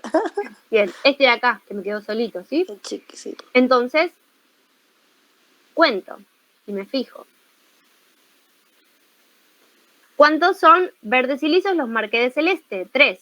3 de 16. ¿Cuántos son verdes? Que en este caso serían amarillos y rugosos. 1, 2, 3 de 16. ¿Cuántos son amarillos y lisos? Los naranjas. 1, 2, 3, 4, 5, 6, 7, 8, 9 de 16. ¿Y cuántos son? ¿Y cuántos son verdes y rugosos? Los que no tenían ningún color es 1 solito. 1 de 16. ¿Pero me piden esto en el problema? No, no me piden las proporciones, me piden los kilos. Me dicen cuántos kilos voy a tener de cada fenotipo. Como yo sé que el total de guisantes que obtengo, es decir, todo esto es 220 kilos, yo sé y puedo hacer una regla de 3 simple y decir que los 16 cuadraditos o la suma de los 16 cuadraditos son 220 kilos. Si tengo 3 cuadraditos, ¿cuántos kilos van a ser? ¿Cómo se resuelve esto? 3 por 220 dividido 16. Y ahí tienen el resultado, que no sé cuánto da. 41.25. 41,25. Lo mismo, este que tiene 3 da 41,25. Este que tiene 3 da 41,25. Después tengo otro que tiene 9, entonces hago lo mismo. Hago 16 es 220, 9, ¿cuántos van a ser? X. Y eso se resuelve 9 por 220 dividido 16. ¿Y da? 123,75. 123,75. Y finalmente hago lo mismo con este último que me queda, que era un 16avo. Digo, si 16 es 120, 1 es X. Y hago 1 por 220 dividido 16. ¿Sí? Y obtengo el valor para este último número. ¿Se entendió este ejercicio? Sí, sí. Bien.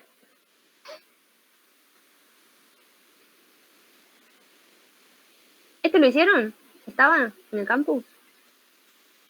¿No? No. Entonces hagámoslo. Es fácil. Dicen, describe cómo son estos pares de cromosomas para los caracteres indicados. Entonces me dice que alguna de estas figuras es heterocigota para A y para B y homocigota para C. ¿A qué figura corresponde?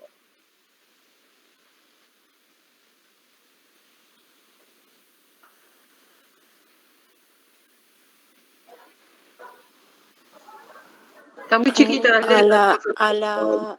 la Segunda, a la de la derecha. de arriba. Muy Arriba a bien. la derecha. Excelente, ¿sí? Heterocigota para A y para B Si me fijo, A tiene una grande y una chiquita, la B tiene una chiquita y una grande, y la C es igual. ¿Cuál es homocigota dominante para ambos caracteres? A la izquierda abajo. Perfecto. La segunda abajo. La primera abajo. Homocigota dominante, ¿sí? Mayúscula, mayúscula, para ambas características. Homocigota recesivo para ambos caracteres. Abajo a la derecha. A la derecha. Correcto. Recesivo, recesivo, recesivo, recesivo. Y heterocigota para ambos caracteres. Bueno, la que me queda. Chequeo. A grande, A chiquita, heterocigota. B chiquita, B grande, heterocigota para ambas caracteres. Hagamos este, que es el que me da información sin darme sobre el padre, la madre, la cría y no sé qué más. El más tramposo. Exactamente.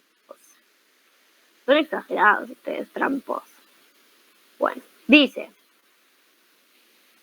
en las lagartijas, un par de alelos determina el color de la piel y otro par de alelos determina la forma de la cabeza. El color de la piel verde es dominante respecto al color blanco. ¿Qué letras le voy a poner a esta característica? Es la característica color de piel. B grande y B chica. Ok, ¿a cuál le pongo B grande? Al verde. ¿B mayúscula o B minúscula? B mayúscula. Mayúscula.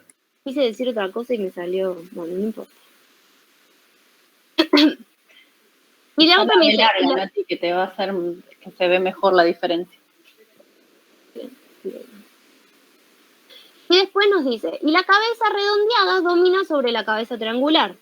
Redonda, triángulo. ¿Qué letra voy a usar para esta característica forma de cabeza? R mayúscula. R mayúscula para redondo, para triangular. La redonda. Redondo. Sí, de vuelta, presto atención y uso la misma letra para las dos características del mismo gen. Mayúscula para el dominante, minúscula para el recesivo. Me dice, después, una lagartija hembra, blanca, y con cabeza redonda, se cruza con una lagartija desconocida, macho, y tienen una cría verde y triangular.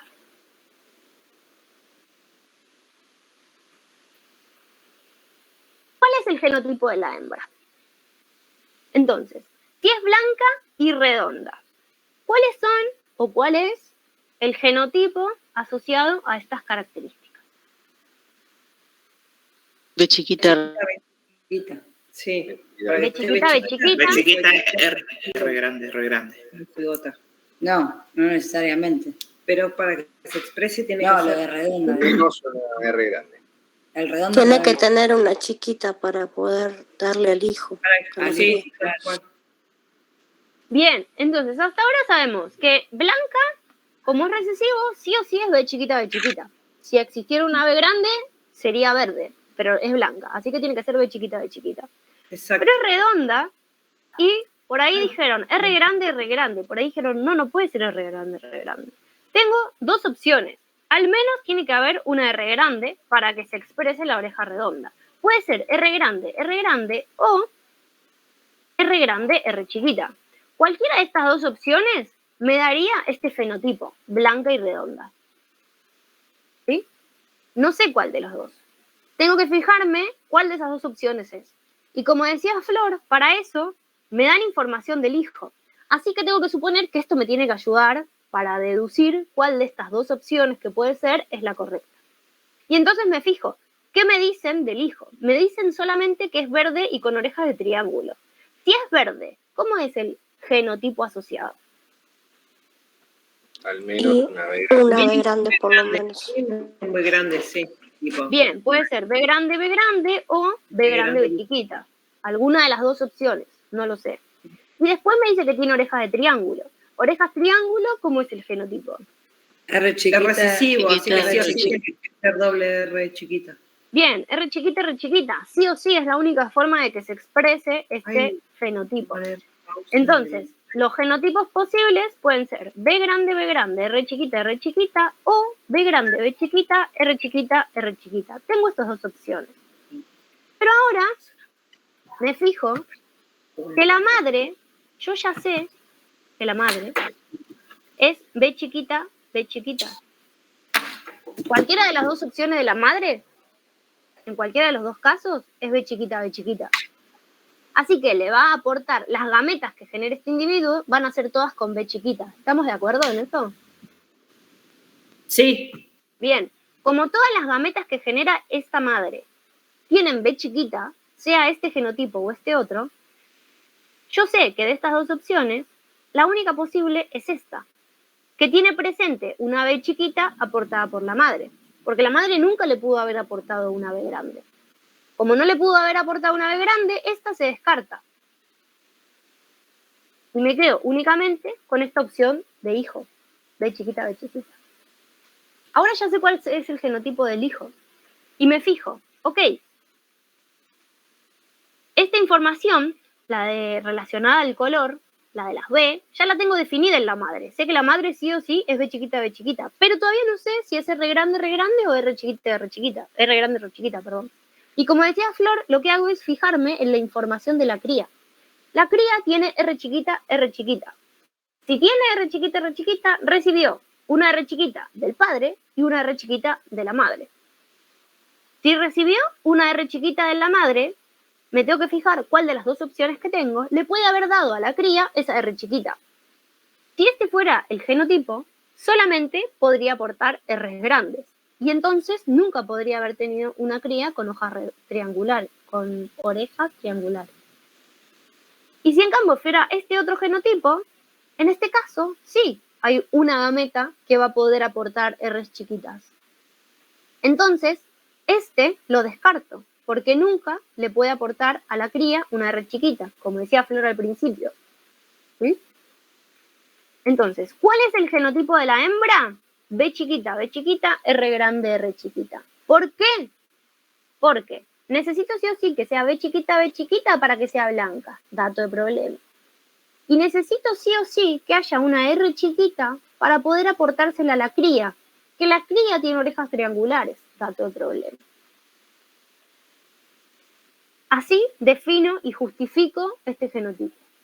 ¿Cómo justifico el genotipo de la cría? Que es la segunda pregunta. Es R chiquita porque tiene orejas de triángulo, dato de problema, y es un alelo recesivo. Sí o sí tengo que tenerlo homocigote recesivo para que se exprese. Y como la madre es B chiquita, sí o sí le tiene que haber aportado al hijo una B chiquita. Entonces tiene que ser heterocigota para el color, porque la madre únicamente le puede aportar un alelo recesivo.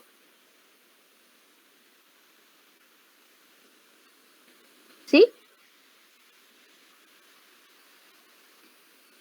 Ok. Entonces me pregunta ahora, que el progenitor macho fuera heterocigota para ambos genes.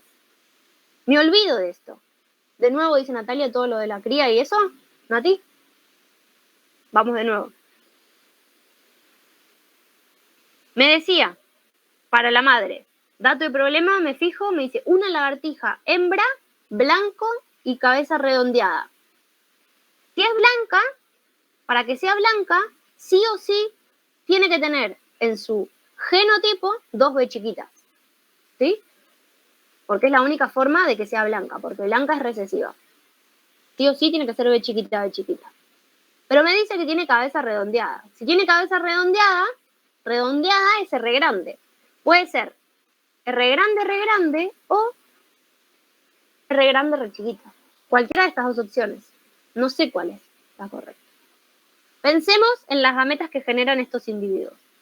Este primero de acá, ¿qué gametas genera? B chiquita, R grande, R grande. No, ¿qué gametas genera?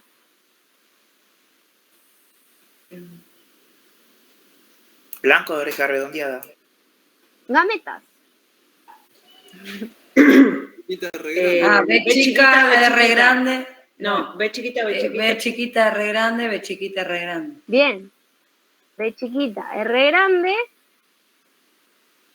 B chiquita, R grande. Vayan reconociendo la terminología, porque eso a la hora de resolver es importante.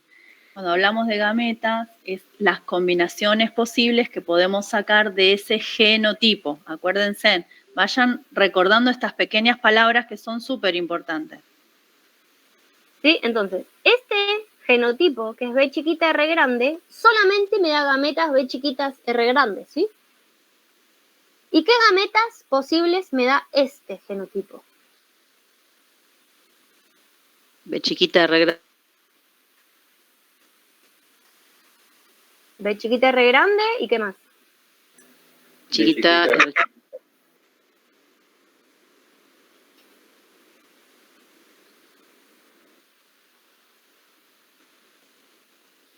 Esa da 50 y 50.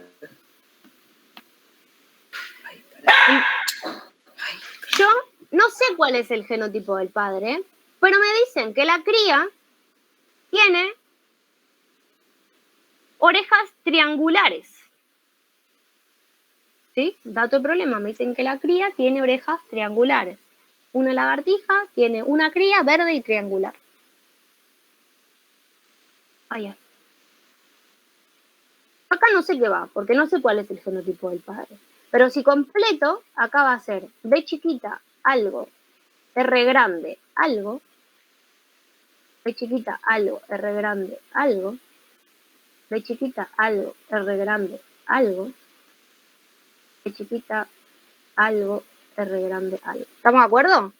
Porque la madre aportó siempre estas gametas, este genotipo, el primero. Sí. Bien, todos estos genotipos que se generan acá tienen una R grande. Si tienen una R grande, van a tener orejas redondas. ¿Sí? Y eso no puede ser correcto, porque me dicen que tiene una cría con color verde de piel y orejas triangulares. Entonces, si fuera este el genotipo, el R grande, nunca podría tener una cría con orejas triangulares. Entonces lo descarto a este genotipo, porque en ninguna de las opciones de cruza me da que la descendencia pueda tener orejas triangulares. Y me dice el problema que tiene cabeza triangular. Perdón, digo oreja, cabeza, pero creo que se entiende. Entonces este lo puedo descartar. Uy. Si me fijo, en este caso, en este otro caso, yo no sé cuál es el padre, pero si completo, me fijo,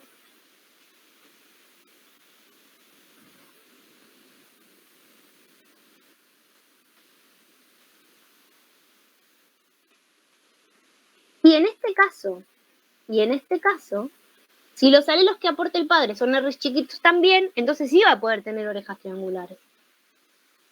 Entonces sé que la madre tiene que ser sí o sí este genotipo. Porque el otro, me fijé en el cuadro y siempre genera gametas con R grande. Si genera gametas con R grande, toda la descendencia va a tener orejas redondas. Y me dice que tengo crías con orejas triangulares. Entonces, sí o sí tiene que ser este otro. Entonces acá ya definí el genotipo de la madre. Blanca, porque es recesivo, y sí o sí tiene que ser homocigota recesivo. Y cabeza redonda, heterocigota, porque la cría tiene un genotipo que es R chiquita, porque tiene cabeza triangular. Y tiene que haber recibido de la madre una de estas R chiquitas. De estas dos R chiquitas que tiene, una la recibió de la madre y otra la recibió del padre. Pero en el caso de la cría, me dice que es verde y triangular. Como es triangular, es R chiquita. Pero como es verde, puede ser B grande, o B grande, B chiquita. Alguna de estas dos opciones tiene que ser. Y pero si la madre ya tiene B chiquita, ¿no va a tener que recibir ahí una B chiquita? Correcto. Como sé que la madre es B chiquita, si me fijo, esto ya dije que no era lo correcto porque todas las crías tendrían R grande. Entonces me fijo en las crías de esta opción que sí es la correcta. Me fijo y en la descendencia de todas las crías hay una B chiquitita. Es decir, que la madre le hereda a sus hijos una B chiquitita, en cualquiera de las opciones. Esta opción, B grande, no tiene ninguna B chiquita de la madre. Sí o sí tiene que ser esta, B grande, B chiquita. Para recibir la B chiquita de la madre, y una R chiquita de la madre. Y las otras las recibió del padre. Pero descarto este genotipo B grande, B grande. Dale, vale. ¿Eso es como dijo? No, perdón, como dijo Cari, el miércoles pasado, tipo, siempre tenemos que hacer las 3 opciones posibles para descartar cuál es la efectiva. Exacto. Si no lo sacan a simple vista, que a Flor le salió así de toque sacarlo, si no lo sacan a simple vista, hagan todas las opciones y fíjense cuál es la correcta. Va a haber una sola que es la correcta, el resto no van a funcionar. Hacen todas y se fijan cuál da. Claro, por eso, o sea, tipo, perdón, para llegar a la respuesta, digamos, si uno está casi seguro, bueno, pone la respuesta, pero para verificar por segunda vez la respuesta correcta es hacer las opciones y ya está. Correcto. O lo mismo si les dicen justificar. Si les es difícil justificarlo con palabras, explicando esto como la madre tiene un alelo y entonces el hijo hereda pipipi, pueden justificarlo siempre con cuadros de Punnett. Siempre se puede justificar con cuadros de Punnett. Entonces lo justifican con el cuadro de Punnett y listo. ¿Sí? No, sí, Cari nos dijo eso. Justificar, completar todo y con el cuadrito correspondiente. Perfecto, excelente. Entonces así ya definimos las 2 primeras preguntas.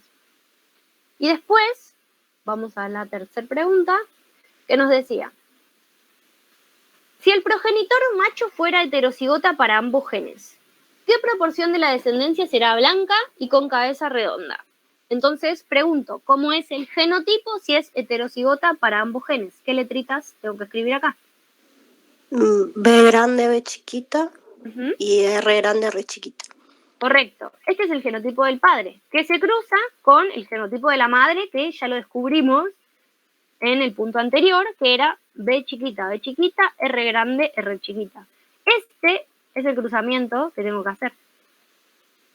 Y para eso lo que hago es escribir las gametas. ¿Cuáles son las gametas que genera este individuo, el padre, doble heterocigota?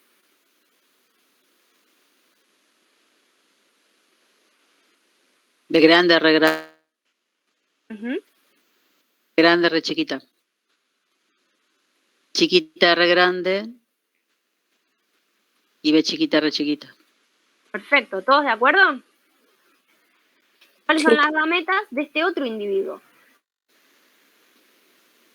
De la madre. Chiquita, R grande. Ajá. B chiquita, R chiquita.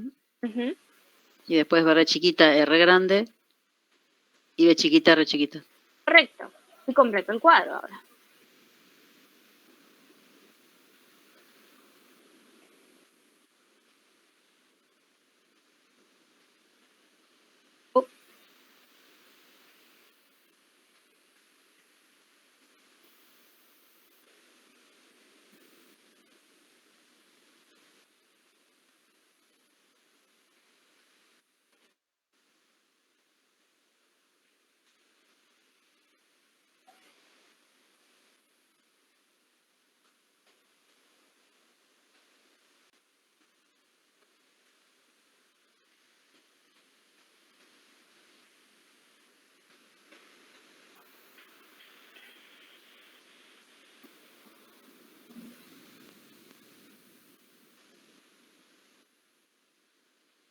Bien. Y me preguntan, ¿qué proporción de la descendencia será blanca y con cabeza redondeada? ¿Cuáles son los genotipos que tengo que buscar si estoy buscando que algo sea que sea blanco y con cabeza redonda?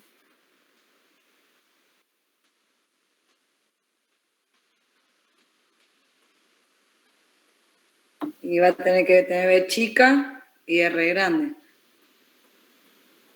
Bien, Nati, ojo, puede ser B chica, R grande, como decís vos, o B chica, R grande, chica. Acuérdense que cuando les dicen que el fenotipo es dominante, el genotipo puede ser homocigota dominante o heterocigota, cualquiera de las 2 opciones. Entonces, tengo que buscar en este cuadro todas las opciones que tengan B chiquita y al menos una R grande. B chiquita y al menos una R grande. Piqui. ¿Sí?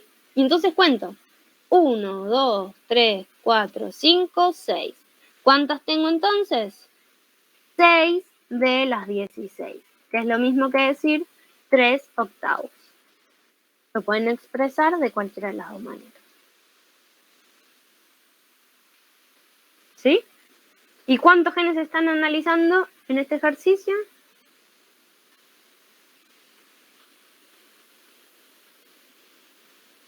Dos. Dos genes. Un gen para el color, un gen para la cabeza. ¿Sí?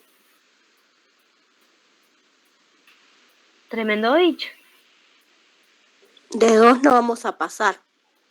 ¿Cómo de 2 no vamos a pasar? ¿O sí vamos a pasar de 2? ¿De 2 características? No. De 2 genes. No sé, por ahí en el enunciado puede haber más. ¿Se acuerdan uno que hicimos en clase que eran 5 características, 5 genes? Pero después trabajamos sobre 2. Pero si te nombran 5 y te preguntan cuántos genes se describen, tenés que decir, hay 5 genes, después trabajo sobre 2, o no sé. No vamos a hacer cuadros de Punnett con más de 2. No, de nuevo, lo mismo de siempre, no se va a evaluar nada que no se haya trabajado en clase. ¿Sí? Con 2 trabajamos, te va a evaluar con 2, porque uno es repapa. Bien, ¿dudas? ¿Más o menos? Sáquenle una foto a esto y lo repiten en su tiempo libre.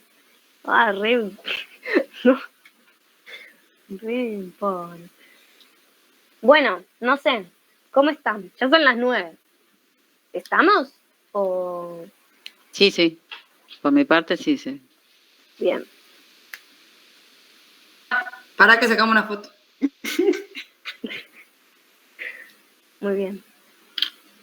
Bueno, entonces ahí ya sacaron la foto, después se la pasan por el grupo. Dejar de presentar. Entonces, un vuelo, sí, hay que practicar. Esto es práctica, no tiene otra. Como, si ya hicieron todos los ejercicios, repítanlos, porque uno no se acuerda. Incluso... No, Lourdes, no es para tanto. Ay, no sé lo que dijo. No dijo nada, pero hizo un... cara de desesperación. Sí. Si no, te invito a que me ayudes con mi materia y van a ver que... ¿Vane? O Cari, no sé quién está ahí que levantó la mano. Una duda que estaba en los textos, pero no sé si lo toman, y aunque no lo tomen para entender. El tema con lo que pasa con la sangre. Bien. Sí, ejercicio de sangre. No vamos a ver ejercicios, pero lo que sucede es que hay algunos casos en los que el genotipo heterocigota no muestra en el fenotipo al alelo dominante, sino que se observan mezclas o expresiones conjuntas de los otros alelos. Entonces, por ejemplo, lo que sucede en la sangre es la codominancia. Se expresan los dos alelos a la vez. Eso. ¿Sí? Sin mezclarse. Se expresan los dos juntos, como cuando decíamos el pelaje de los animales. Se expresan, por ejemplo, en un pelaje manchado, tanto el pelaje blanco como el pelaje negro. Entonces, el heterocigota no expresa el alelo dominante, expresa ambos. Puede ser ambos mezclados, y a eso se lo llama herencia intermedia, o puede ser ambos sin mezclarse en conjunto, manteniendo cada uno su individualidad, como las manchas, blancas y negras. Y a eso se lo llama codominancia. No vamos a hacer ejercicios de ese tipo, pero sepan eso. ¿Se acuerdan que hicimos un ejercicio de cuáles son los caracteres mendelianos y cuáles no? Bueno, los mendelianos son los que respetan las funciones que decía Mendel, y además el fenotipo del genotipo heterocigota es el que corresponde al alelo dominante. En el caso de la herencia intermedia y la codominancia, cuando es heterocigota, expresa fenotípicamente o un fenotipo intermedio o ambos fenotipos a la vez. ¿Bernardo?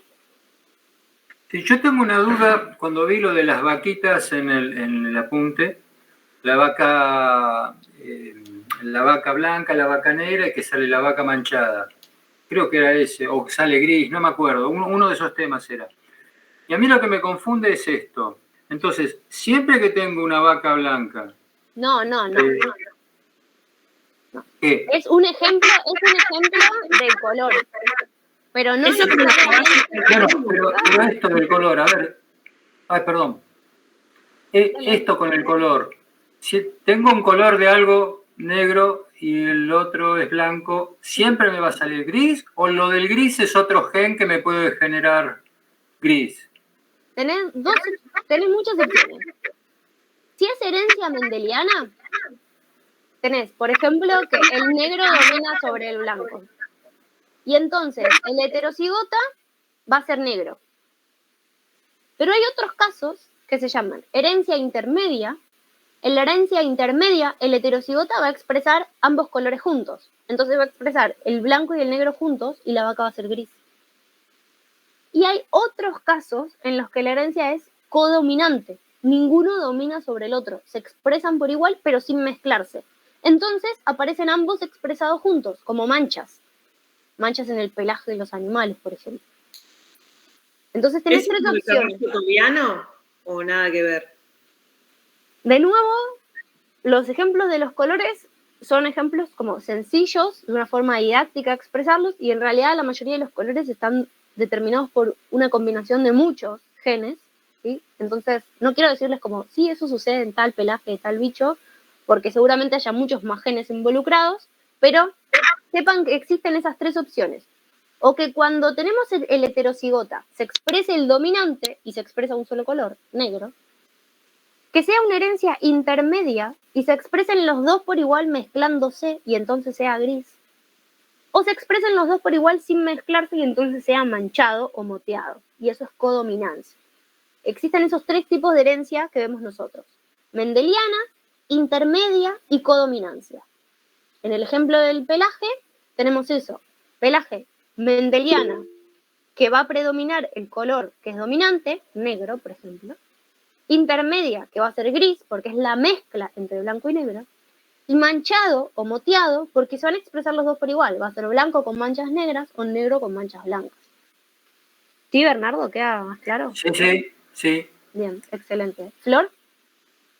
En el caso de no me acuerdo si es la segunda ley de Mendel, que es un homocigota recesivo y un heterocigota que da 50-50. ¿Ese es el caso? No, o ese que se expresan los dos genotipos, digamos, de los padres. Las leyes de Mendel nunca hablan de homocigotas, solamente en los parentales. Y después cuando se empiezan a hacer las cruzas, empieza a trabajar siempre con heterocigotas. Puede suceder que se cruce algo homocigota con algo heterocigota, creo que dijiste, ¿no? Sí. Bien, y ahí lo que vas a hacer es tenés que hacer el cuadro de Punnett y fijarte, el heterocigota va a generar la mitad de las gametas dominantes, la mitad de las gametas recesivas. Sí. Y el otro va a generar todas gametas iguales. Uh-huh.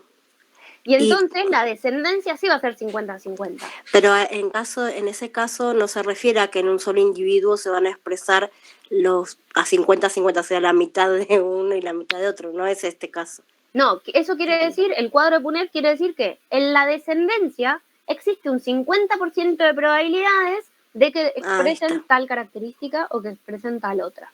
Ahí está, gracias. No, de nada. ¿Hernán? Consulta, del apunte teórico de la unidad 5 va todo completo, ¿no? Porque hay una parte que es de mejoramiento genético, la última parte, ¿eso lo estudiamos?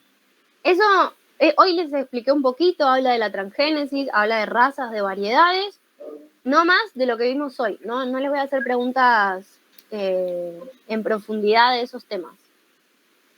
Ok, gracias. No, de nada. Nati, perdón. ¿Se puede repasar tipo la teoría de las tres leyes? La primera era que dos homocigotas puros dan 100% heterocigotas. La segunda ley era que se cruzan dos heterocigotas y dan 3-1, ¿no? Bien. Sí, cruzo dos heterocigotas para una característica sola. Sí. Y la tercera ley para dos características será 9-3-3-1. Correcto. Esa es la tercera ley. ¿Esa es la tercera ley de Mendel? Sí, correcto. De nuevo, no es necesario que se lo sepan de memoria. Si saben hacer los cuadros de Punnett, pueden hacer los cuadros. Y si les dicen, se cruzan dos líneas puras, agarran, sacan las gametas, hacen el cuadro, se fijan. Después eso lo vuelven a cruzar, heterocigota por heterocigota, sacan las gametas, hacen el cuadro y se fijan. Digo, de memoria no es necesario que se aprendan nada. Está bien, gracias. Es que tenemos una duda. Igual es la confirmación. Sí, es la confirmación. Sí. Claro, no está, como dice Nati, no tienen que aprenderlo de memoria, pero a la hora de extraer la información del enunciado, si saben las leyes, los va a ayudar también a ubicarse en qué están, ¿no? Hacia dónde los quieren llevar con el enunciado. Eso los va a ayudar un montón.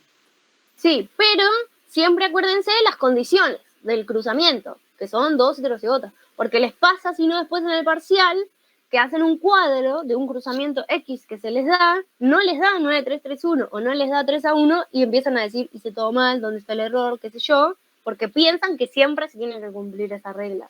Y eso se cumple únicamente si cruzo un heterocigota con una heterocigota o un doble heterocigota con un doble heterocigota. Si cruzo cualquier cosa con cualquier otra cosa, me puede dar lo que me dé, no hay una respuesta esperada. Tengo que hacer el cuadro y chequear. ¿Vale? Y ahí se respondería de que no es mendeliano, digamos. No. ¡Ay, la puta madre! No necesariamente. Como para que sea mendeliano tenés que probar el cruzamiento de los dos dobles heterocigotas. Si cruzás otra cosa, no sabés lo que te va a dar. Mendel no sabía lo que le iba a dar si cruzaba otra cosa. O sea, sí o sí tenemos que hacer el cuadro. O sea, el resultado es el que me va a decir si es mendeliano o no mendeliano. No. Para que sea mendeliano, un doble heterocigota se cruza con un doble heterocigota y da 9-3-3-1 y el fenotipo del heterocigota es el dominante. Bien. Pero si cruzo otra cosa por otra cosa, no puedo saber si es mendeliano o no solamente con esos datos. ¿Sí? Tienen que cumplirse como las leyes de Mendel para decir que es mendeliano. Y para eso entonces tengo que hacer el cruzamiento de los heterocigotas. Ok, gracias. No, de nada. Bernardo. Pero nosotros en los exámenes somos fan de Mendel, ¿no? Siempre. No vamos a hacer ejercicios ni de codominancia ni de herencia intermedia. Somos fan de Mendel. ¿Qué estás queriendo decir con la letra chiquita, Bernardo? ¿Cómo que estás queriendo decir con la letra chiquita? Es una duda. Ah. Ay, no entendí el chiste. Me quedé afuera. Chiste interno. Bueno, no quiero saber. Bueno, nada. Era una duda con D mayúscula. No, esta es una dudita.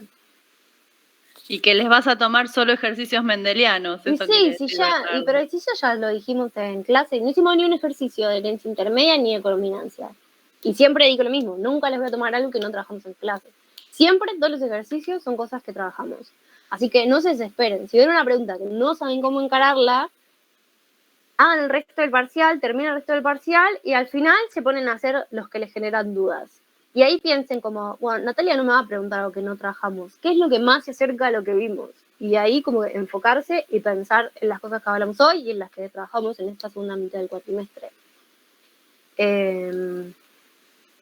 No sé qué más decir. Cosas importantes. Arrancamos a las 6 en el aula de siempre. Lleven hojas, necesitan hojas.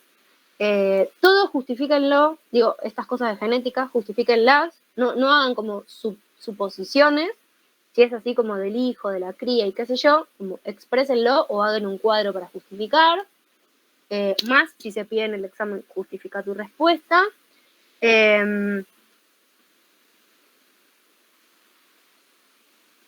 Esperen que estoy leyendo la pregunta de Luciana, que dice, profe, pregunta, que no tiene que ver, pero porque cuando se cruzan algunas especies, que no, luego son estériles. Sí, eso se llama degradación de los híbridos, sucede por ejemplo en el girasol, y tiene que ver con que se va generando homocigosis esto excede a la materia, se va generando homocigosis en la descendencia y muchas veces se generan problemas de poliploidía. Sobre todo en las plantas, nosotros trabajamos siempre con ejemplos de organismos diploides, es decir, que tienen únicamente 2 pares de cromosomas, uno heredado de la madre y uno del padre, pero en las plantas suele ocurrir mucho la poliploidía, es decir, que no reciben uno de la madre y uno del padre, sino que reciben, por ejemplo, 2 y 2 o 3 y 3. Entonces, los descendientes son tetraploides o hexaploides y tienen muchas copias de muchos genes. Y cuando se hacen cruzas y se generan híbridos, esos híbridos muchas veces la primera descendencia es fértil, pero las sucesivas generaciones no lo son, y eso tiene que ver con evitar la propagación de estos híbridos, que no son como especies biológicas como tales. Bernardo. Una pregunta colateral.